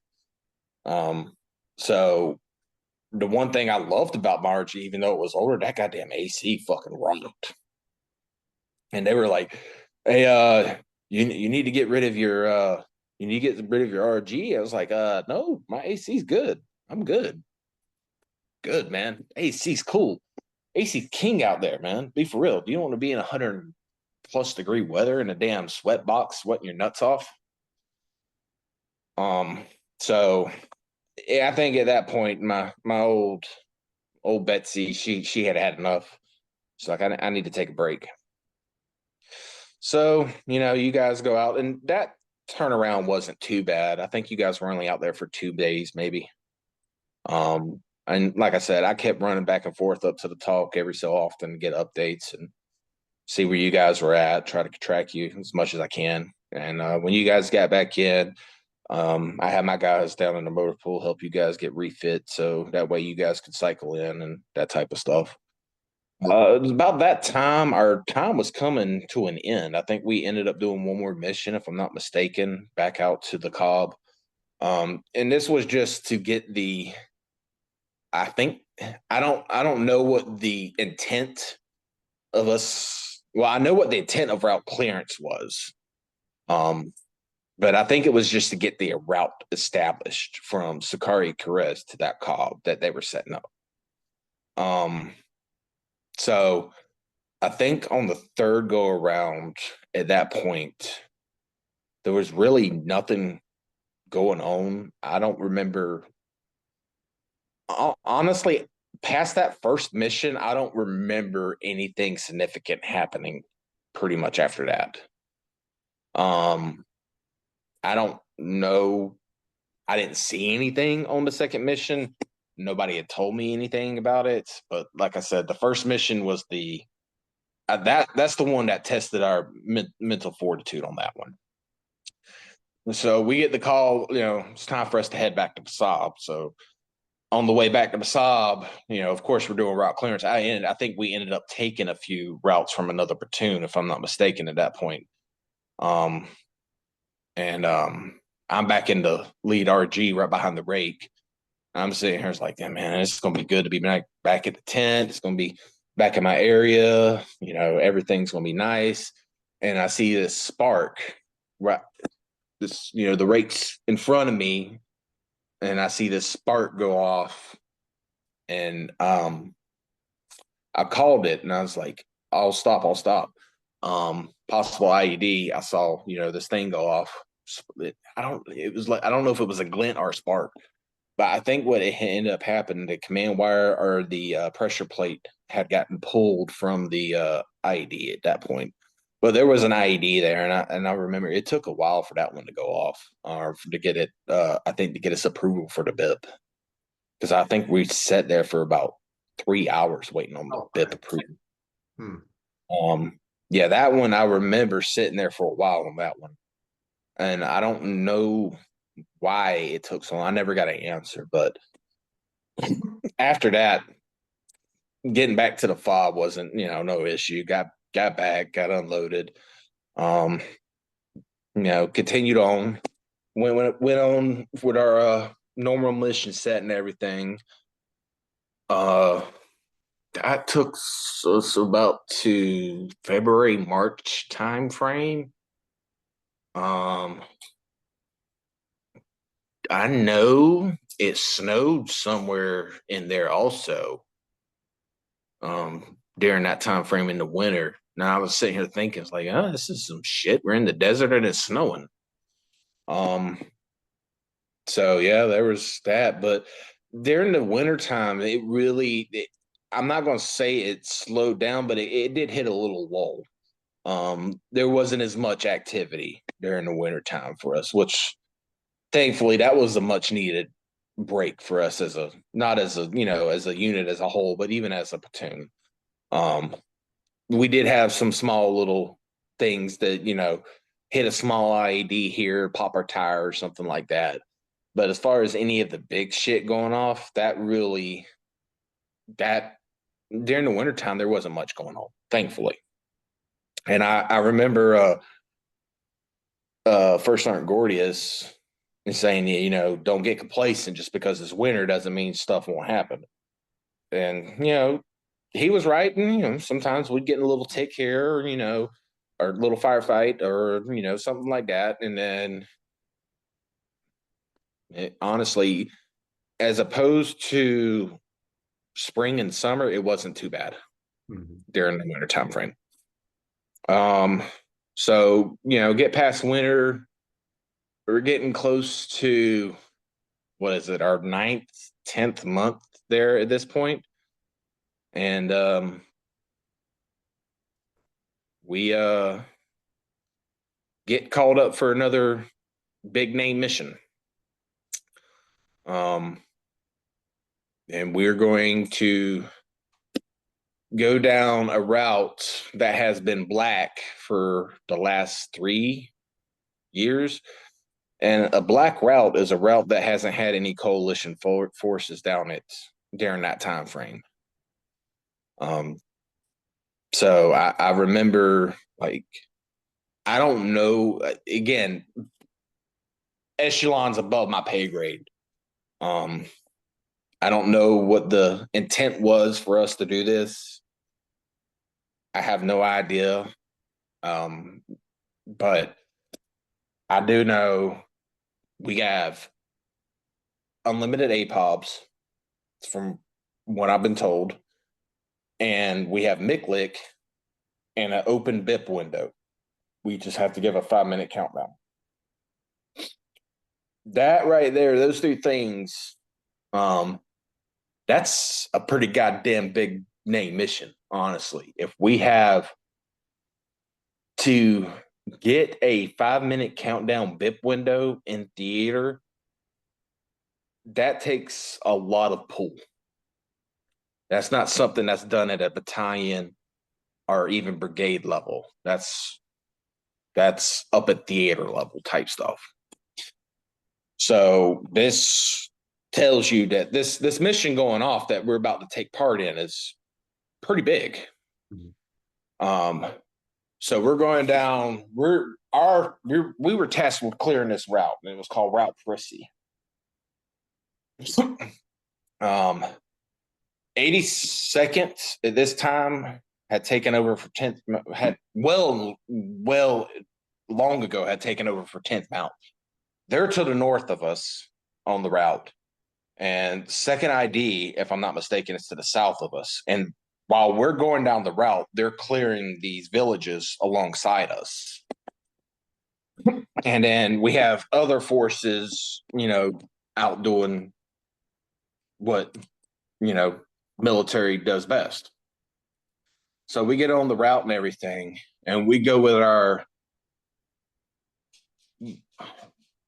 I don't even think we had a standard.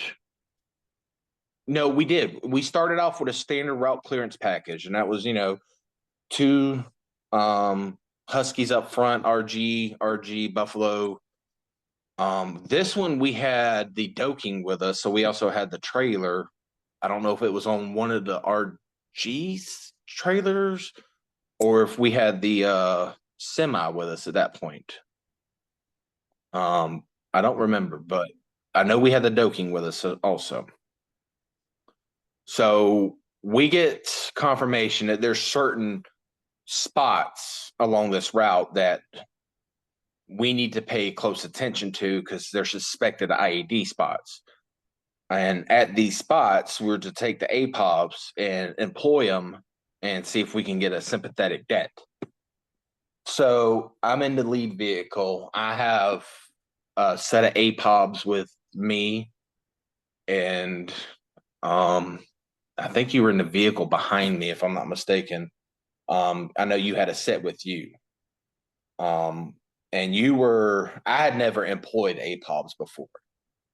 I knew how they worked in theory, but doing it practically, I've never done it. So me and you were tasked with getting on the ground and employing APOBs. I don't know if it was tasked or if I asked for your help. And you'll have to correct me one way or the other. I don't remember. There's certain things I just those details. I just know we were doing it. pretty much it. Sounds good. I do remember I started off with Holsopple as my driver, and there's a reason I'm starting telling you who's in this vehicle at this point. Holsopple was my driver. I had Del Pozo. He was I don't know if I had the gyro. He was on my gyro cam, and Han was my gunner. That's who I started off with in my vehicle. That it started this mission. So we're going along and we're doing this mission. Me and Holsopple, we're talking about what we typically talk about while we're doing route clearance and watching. How's life? How's your family and everything? And Holsopple's, I don't know how we got onto the conversation, but he's like, yeah, I've been through this whole deployment and hadn't got a cab yet. And I was like, well, shit, today might be your day, homie. So we get to the first spot where we're supposed to employ APOBs. Now, just like with anything, me and you, I think we did a pretty good job at lining it up. However, this tree branch that was hanging halfway across the damn road decided otherwise and caught the back half of the APOBs and blew half the damn tree out. I think it was actually close to also a village burial site, if I'm not mistaken. We almost desecrated. I remember a burial site being close by because that was a hot spot. And I think we knocked part of that limb. And when I say limb, I'm talking like this motherfucker's big. But it knocked part of that limb inside the damn burial site too. Tomatoes. But we didn't end up getting a sympathetic debt at that point. And I think to save time, I decided, it wasn't we, I decided, hey, just jump into my vehicle because we got another spot coming up that's not too far up the road. It's around the bend. And that way we could just, we're in the same vehicle together. We can just jump out, employ it, and then you can jump back in your vehicle afterwards. At that point in time, also, Holsopple had swapped out for Finn. I don't know why. I really don't, but I know I had swapped drivers also. So Finn was my driver there in that part. Like I said, me and Holsopple were talking about, him not getting that cab yet and everything. So we get up to the next site and there's just trees everywhere, all over the road. And I'm sitting there looking at it And I was like, I do not see how we're going to angle this based off what I just saw with one tree, how we're going to angle this rocket to get onto the road. And I don't know if I called you up to look at it also to get your point of view, but I had made the determination that, we can't do this. We're going to have to move up a little bit to try to see if we can get on the ground and angle this, because where we're at now won't work. And I think you were about to get out when I had made that call, and I had made it back to the platoon sergeant, and the back door was open, if I'm not mistaken, and I could be wrong. I was pushing the button. Yes. We had went maybe 2 feet, and the goddamn shit hit the fan for us. That fucking IED that went off on my damn truck was the biggest explosion I've ever been a part of in my life, honestly. I remember after the IED had went off, we were sitting like kiltered, and we were missing our rear driver's side tire. They had launched it the fuck out. So the IED goes off, and it feels like when that shit happens, it feels like days happen, and it's only a matter of seconds. I get hands on. I'm like, are you okay? I'm, hitting my driver. Are you okay? He's like, I'm good.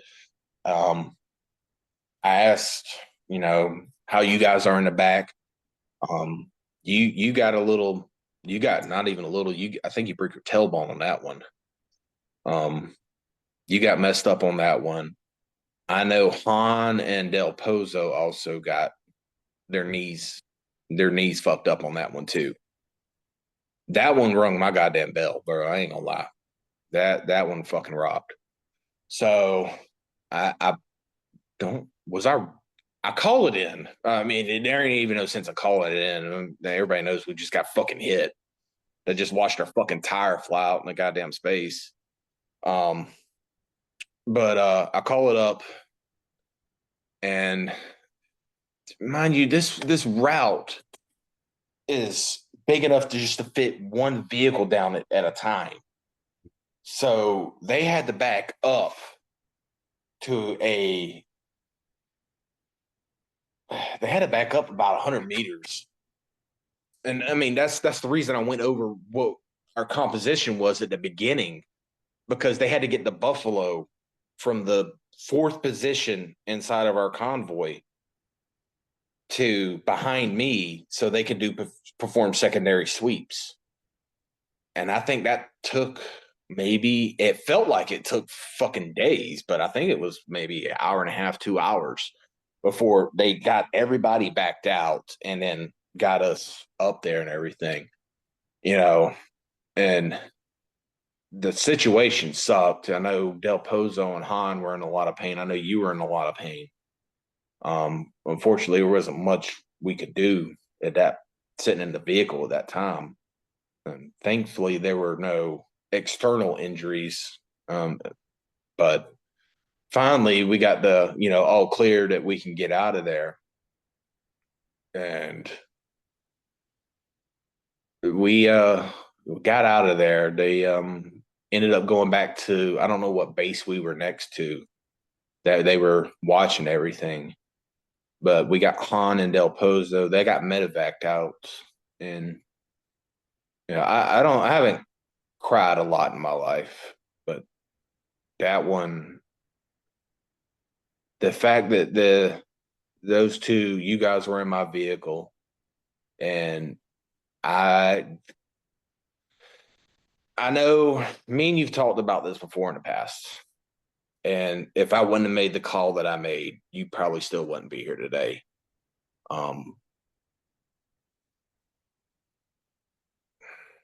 I just I don't know what else. I feel like I could have done something more. I don't know, bro. That's That right. one, I've played that. Like I can remember everything about that mission, and that one hurt, bro. I ain't gonna lie. That one fucking hurt me. That shit hurt me right here bad. But I remember we got back one of the QRF platoons came back to the FOB, picked me, you, and Finn up. We got Casivac'd back to base. Our mission was done at that point. There was nothing else for us to do. My vehicle was totaled. They loaded it up on the low boy. Malolo took over for lead RG. I think they were out there for a couple days on this mission too. Ended up getting to the turnaround point, and setting off the Miklik, which was I was hoping we would get to see, but the enemy gets a say in it also, bro. So after about that, I honestly, that was around the same time frame that Sergeant Povolitis, that whole thing went down with him too. We had lost him, and it was that one. Yeah, I know I've said it quite a few times during this interview that we could take our hits, but there's some hits that fucking hurt, bro. And those hits leave a lasting mark on you. And that was one of them. I know Hammond, and Hammond was a foolish driver. He took the Povolitis thing really hard. I think Povolitis had come back in the military, and he was with Hammond in basic training. So they knew each other through that, and it wasn't just him. I mean, we all took it hard, but it's we're almost to the finish line, bro. Like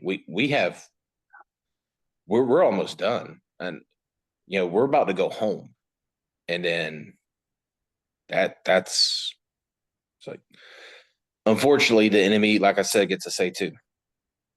So that whole situation happened. Then the platoon gets back. At this point, I'm honestly, I'm not checked out, but I am mentally, and I'm just speaking for myself, but I am mentally and physically drained at this point. This deployment has been rough.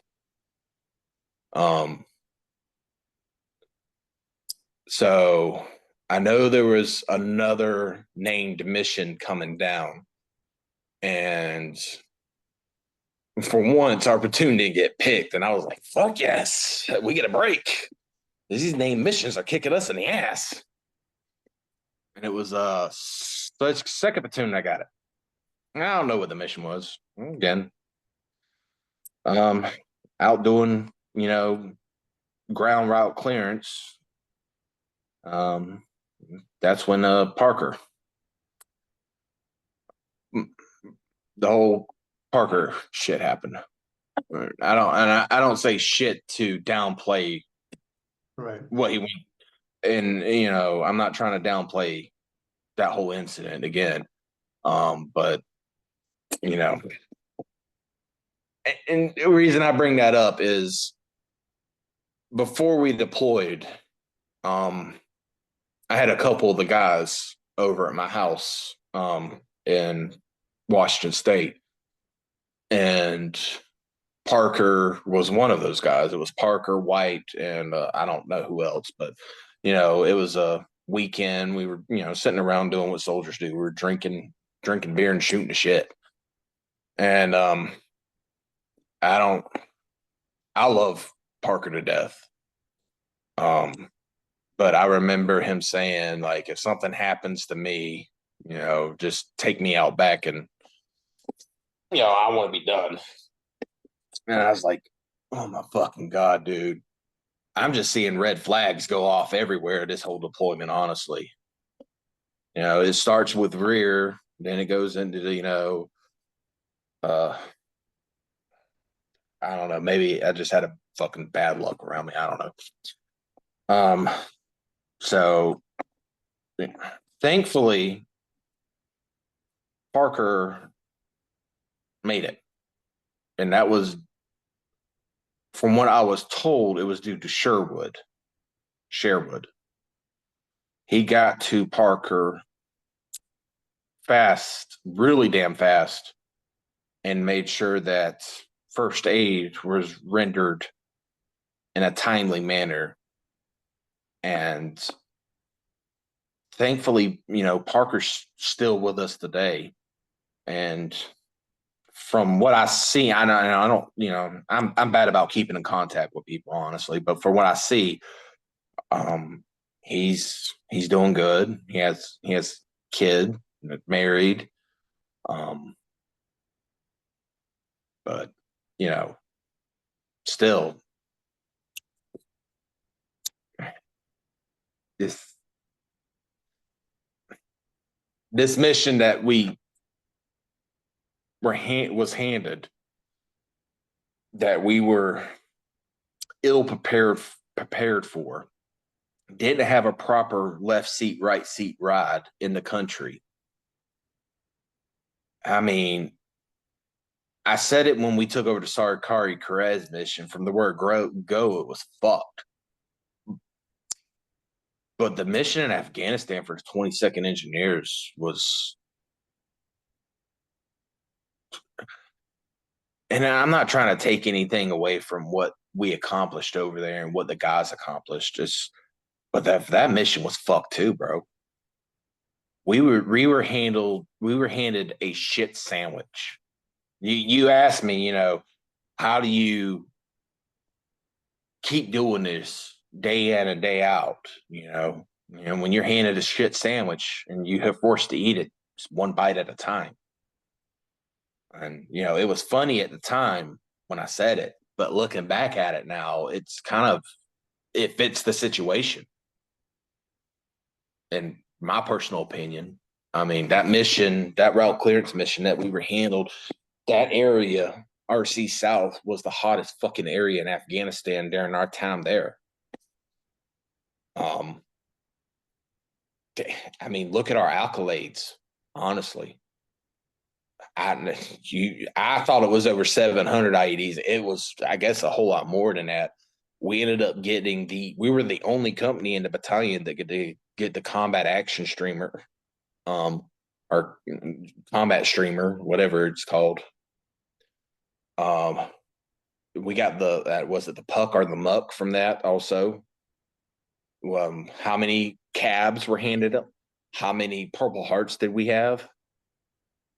And if you look at all those numbers, even with all our WIA, combat action badges, we took one KIA. That's, in that mission, that's not bad. I hate to say it like that. I really do. And again, not taking anything away from Povolitis' family. I talked to him in passing. I didn't know him personally, but it could have been any one of us, honestly. Good. Hell, it could have been me. It could have been you. It could have been Rear. I mean, Rear. It could have been, I don't know why I said him. It could have been any one of us. But the fact that we had that much action, I guess is the word, through our whole year there, and we took one KIA. Is not bad.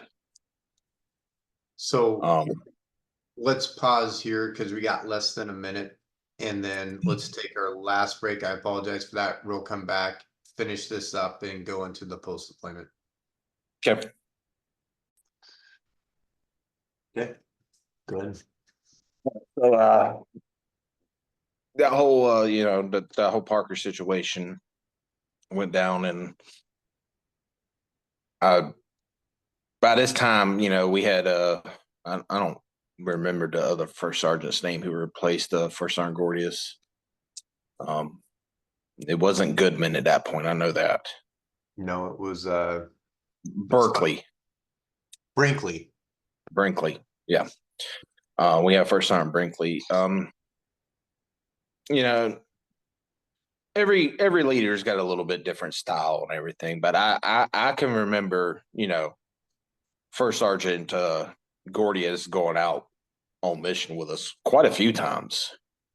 But I don't ever remember. This just goes to say I didn't even know couldn't remember his name till just now. Was Brinkley.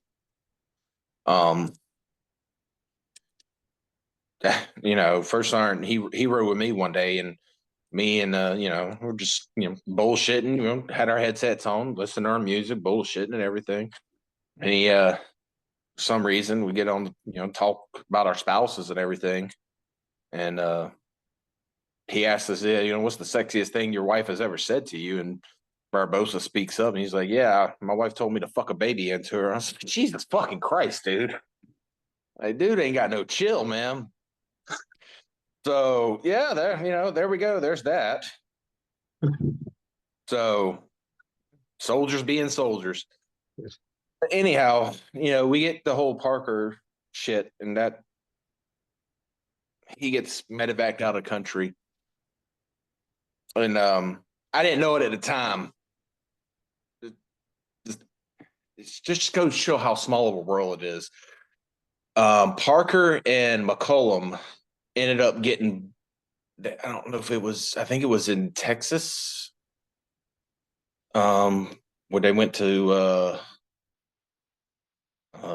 Fort Sam Houston. Anyhow, when they're at Sam Houston, they ended up befriending mutual acquaintance of mine that I actually graduated high school with there. And me and that mutual acquaintance are in contact to this day, and he talks about Parker and McCollum when he was there too. So just small world. That's all was going on with that. But anyhow, moving on, mission's coming to an end. We ended up getting sent, we're getting taxi back to CAF, little, a few soldiers here, a few here.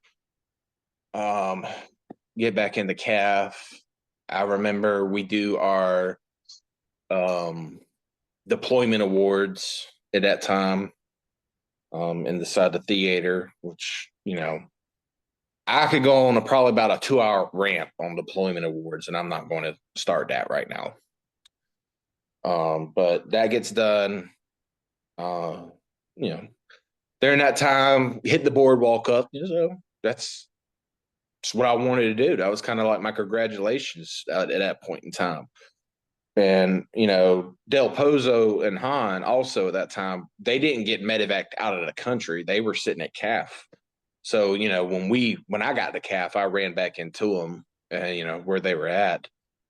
And it was good for my heart and soul to see those guys. I don't want to call them boys.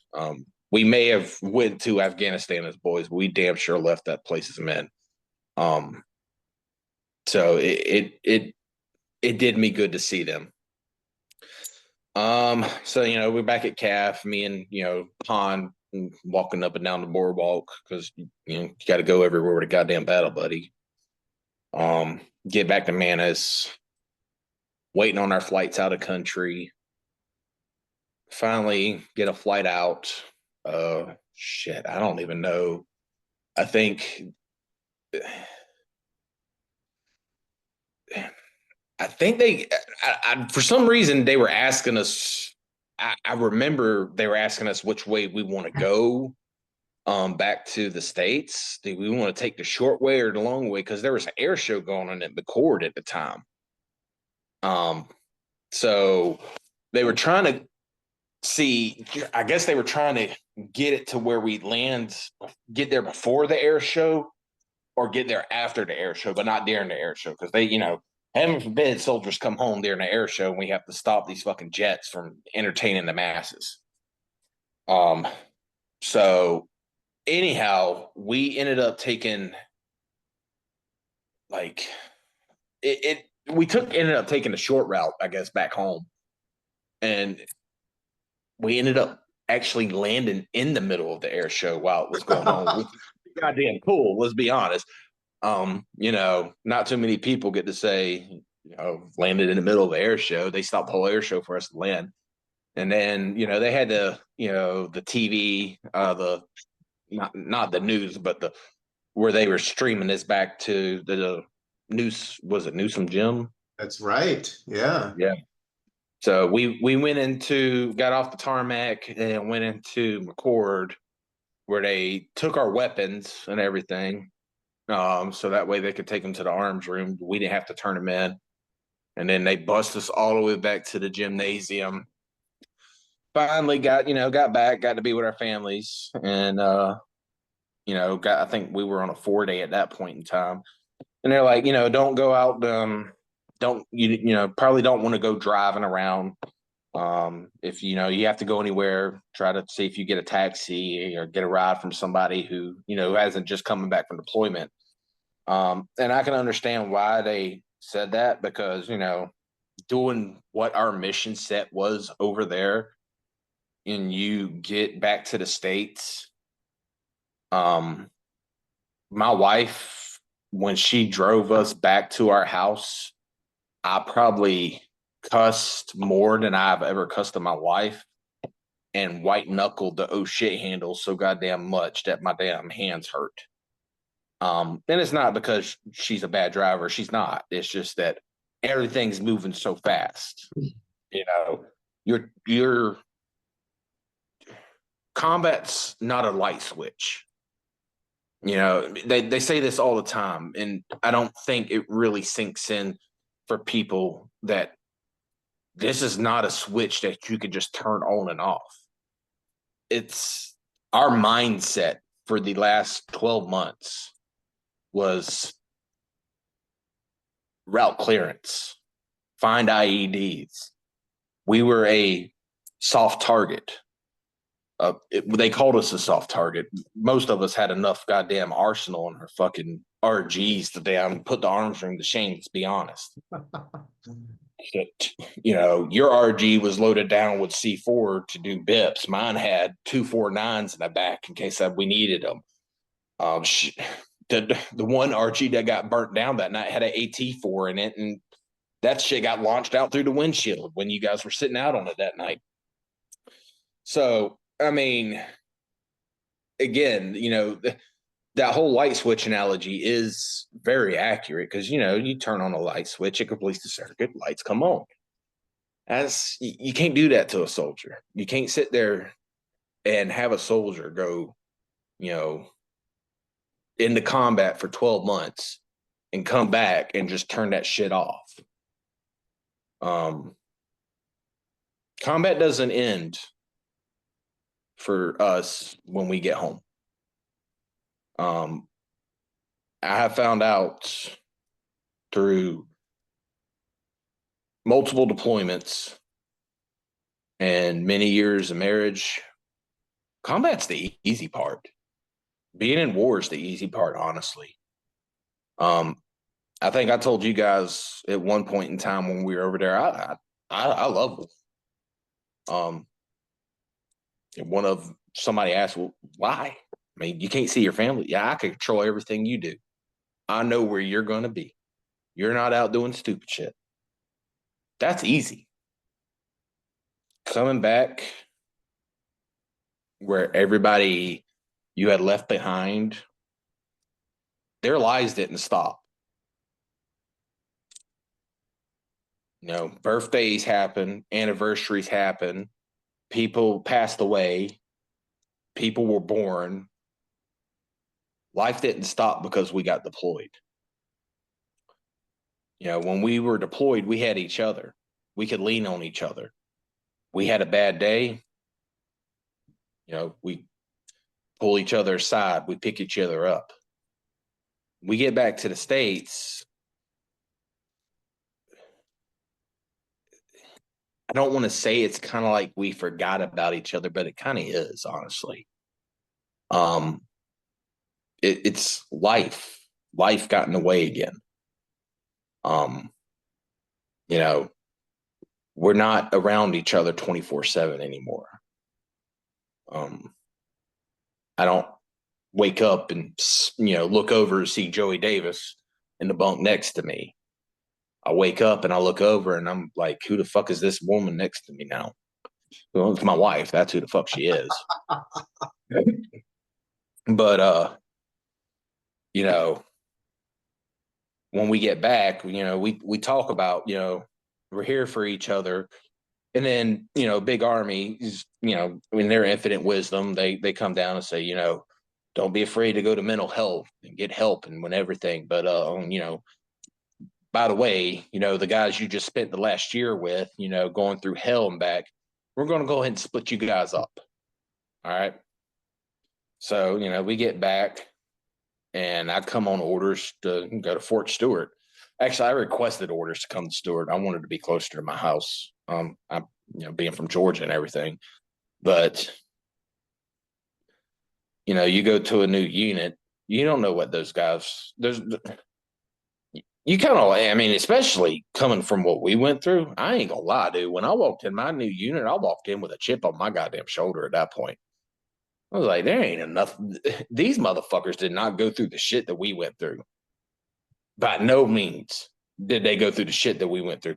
And it was true. None of them did. The unit that I came into was currently, when I got here to Stewart, they were deployed to Afghanistan at the time. They didn't even do route clearance. They barely even left the fob. It was a heavy mechanized engineer unit. And I'm sitting there and I'm like, man. They asked me, it's like, hey, you want to go over? I was like, no, man, I just got back. Fuck that. Mm-hmm. Y'all can have it. That bullshit's for the birds. I'm done. I'm going to sit my happy ass right here on rear duty until they get back. They will be fine without me. I promise you. So, ended up getting back, getting to Stewart and everything. And started drinking a little bit. I come to find out that some of those demons know how to swim. So there isn't enough alcohol in the world that can drown away those demons. And some of them know how to swim. And I was hitting the bottles pretty heavily. And my wife being who she is, and my wife is my rock. She is my person. That's my best friend. She's like, the fuck you are. She's like, you stop drinking now. Well, yes, ma'am. Slow down my drinking. Now I'm to the point I haven't touched a drink in over 8 years now, bro. Oh, wow. Yeah. Don't need to. I'll have maybe one on occasion, maybe one, but I don't drink to get drunk anymore like I was when I first got back. Mm-hmm. I'm not trying to drown my demons anymore. My demons are there. They're there for anybody to see. I don't try to hide them. So anyways, get here to Stewart, do my thing here, get added to another squad, heavy mechanized unit. Halfway through this, I hit my KD time as a squad leader as the E6 at this point. And then got moved over to S3 in a armored unit and got to work protection cell and that. And I know this has nothing to do with, our deployment or anything. It's just how I finished out my career. So I'll be honest with you, besides being a squad leader in Hooligans, that S3 job was probably the second best job I ever had. Good. And the reason I say that is I was the only engineer in a armored unit.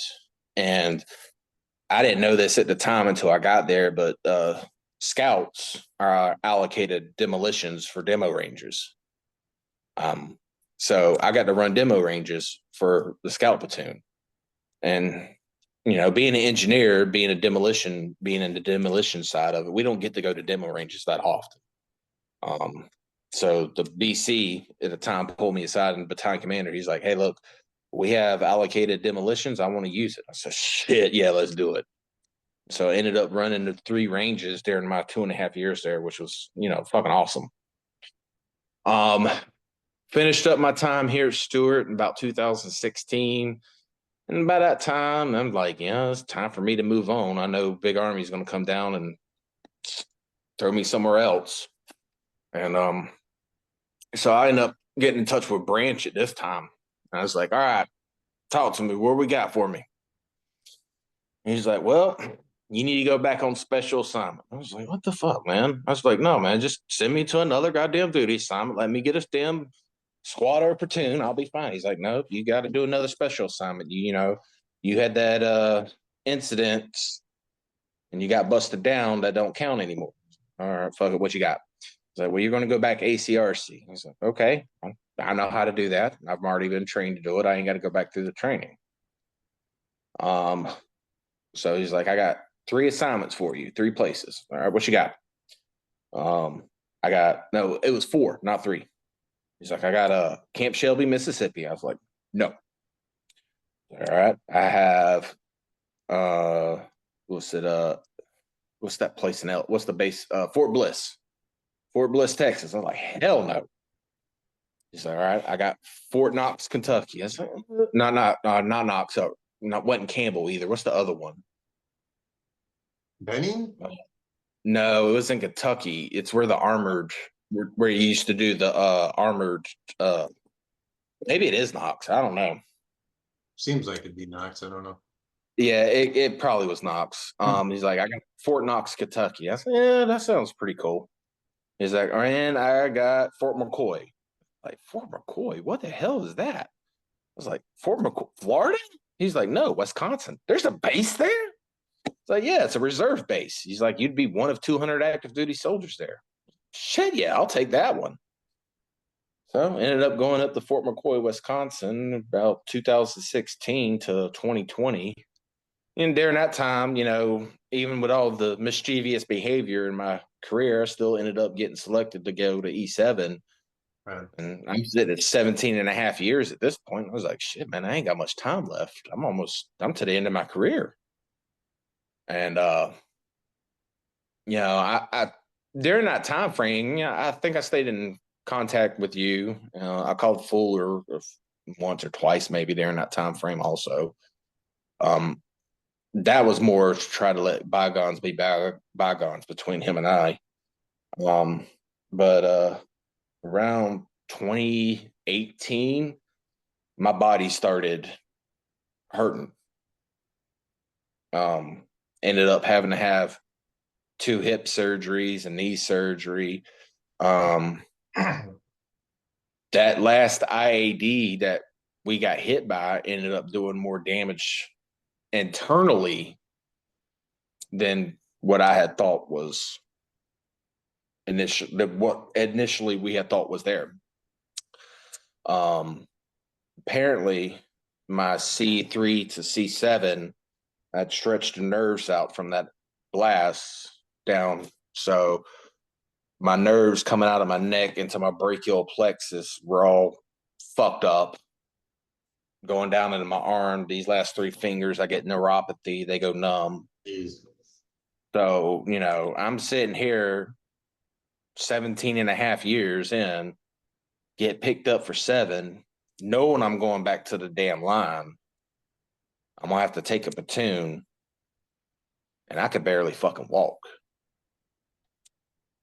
And, not that I could barely walk. I can walk just fine. I'm just in a lot of goddamn pain. And I'm I'm done. I'm done. I've done enough in my career. I'm done. So I go talk to my colonel and sergeant major, and I was like, I'm done. I want to be med boarded out. And they're like, well, are you sure that's what you want? You just got picked up for 7. I was like, yep, I'm done. I got enough in my medical file right now to get med boarded as is. And uh, honestly, I could get med boarded on PTSD issues alone, because at that point in time, I had some severe PTSD issues going on from our deployment and some other stuff. But I ended up getting inpatient therapy for a little bit. For suicidal ideations. Um, I remember I was helping bathe my kids one night when my wife was at work, and I was thinking I could just go upstairs and grab my gun and end it all right here. And that thought scared the fuck out of me, bro. Not even gonna lie. Like, if I could think something like that in front of my kids, Right. that shit scared the fuck out of me. So I went and did inpatient at that point. And I was like, that's when it wasn't long after that. That's when I told him, I'm done. Mhm. So went through the whole medical board proceedings, um, and ended up getting medically retired, based off, my injuries alone. 90% Army, 100% VA. And I had to write I didn't have to write my own, retirement award. And it's the only reason I bring this up is because the sergeant major I had, he didn't believe me with all the shit that we had accomplished in Mhm. uh, Afghanistan. And I pulled my award out and I showed it to him, my ARCOM. I was like, this is what we fucking did. Mind you, he only had one combat stripe at this point in time in his career, and this was in like 2020, bro. So I ended up getting a MSM for a retirement award because he couldn't justify me just getting downgraded to our ARCOM based off everything we had accomplished during our time in Afghanistan. And when I ended up getting out was in April of 2020, right when COVID kicked off. And I liked Wisconsin. I'm not gonna lie. I wish we'd have stayed there. I like to hunt and fish. That was beautiful up there for me. But my wife wanted to move back to Georgia. So we ended up moving back here. Since I've retired, I now work for Cellular Sales Verizon selling phones. That's pretty much brings us to modern day. So can I ask some questions about your mental health journey? Sure. So what worked for you? I mean, at one point So you're coping with alcohol, you overcome that. I'd be curious about that. You had to overcome suicidal ideation. Like, you seem really happy and content. You can talk about everything. What's worked for you? so um medication and therapy together have been effective. But the problem with me and therapy, and I'm pretty sure this just isn't me, but this is a lot of people. My current therapist that I have through the VA right now, I have a new one, and I had a talk with them about this the other day when we first sat down. I was like, "Look, this is pretty much how it's going to go for a while. I don't know you, I don't trust you. There's some deep seated shit that has been buried for a long goddamn time. It's going to take time for us to get to that. It may take a year or two for us to even get to that. I have to build that trust up to get to know you. I know, doctor patient confidentiality, that type of stuff. Honestly, I know it. But we're going to sit here and we're going to talk about what's bothering me on a day by day basis to start off with. And we're going to see how we go from there. And it took me a while to realize what I was doing to my therapist when I would get one before this happened. Mhm. I would talk about, instead of talking about the stuff that we went through and the stuff that I have a lot of problems with, I talk about my day, like what's bothering me throughout my day, like with the immediate issues. And it was me deflecting because I don't know this person and I'm having to open up to this person to get help. So it took me a while to realize what I was doing. And when I finally realized that, I was like, well, that makes sense. You know, I don't know this person. It's easier for me to sit here and talk to you about it because we went through the shit together. We experienced this shit together. This person never experienced it. Mhm. I mean, they may, you know, they sit there on their desk and may have listened to it numerous times, but they've never been shot at. They never been blown up. They don't know what goes through your mind during that shit. And it's hard to open up to somebody who hasn't been through that Mhm. right off the rip. So it, you know, and like I said, proper medication also. Um, I don't like taking medication, but it helps. I take 80 milligrams of Prozac on a daily basis, along with some ADHD medications. Prozac alone for me was doing all right. I mean, I battled with depression, severe depression on and off. And the Prozac helped. But recently, my psychiatrist, the one that issues the medication, you know, I brought up that I was ADHD, and you know, depression stems from a lot of things. ADHD feeds into all that shit and everything. And they got me on the ADHD medication, which helped me out immensely, Good. honestly. I bet. So yeah, um, you know, my wife has noticed a huge change in my. I don't get angry hardly anymore at all now. Honestly, I'm not saying I'm, you know, the epitome of proper mental health, by no means am I. But I try to, you know, I try to do the best of what I can. Mhm. So Well, I appreciate all that insight, and it's good to, you said a lot of good things there, and some of that was relatable. So we can talk more about that. And I'll just leave this last period. I appreciate you sharing all of that. Any final thoughts? no, I actually glad you know I've been watching you put these videos together and watching everybody, you know, come out there and say their piece and everything. And I was at one point, I think me and you had a schedule to do it, and I was more interested in trying to work, I guess, at the time than actually telling my story. I think more of it wasn't I was interested in work. I was more, I guess, afraid to tell my story. Um, but I'm glad I decided to.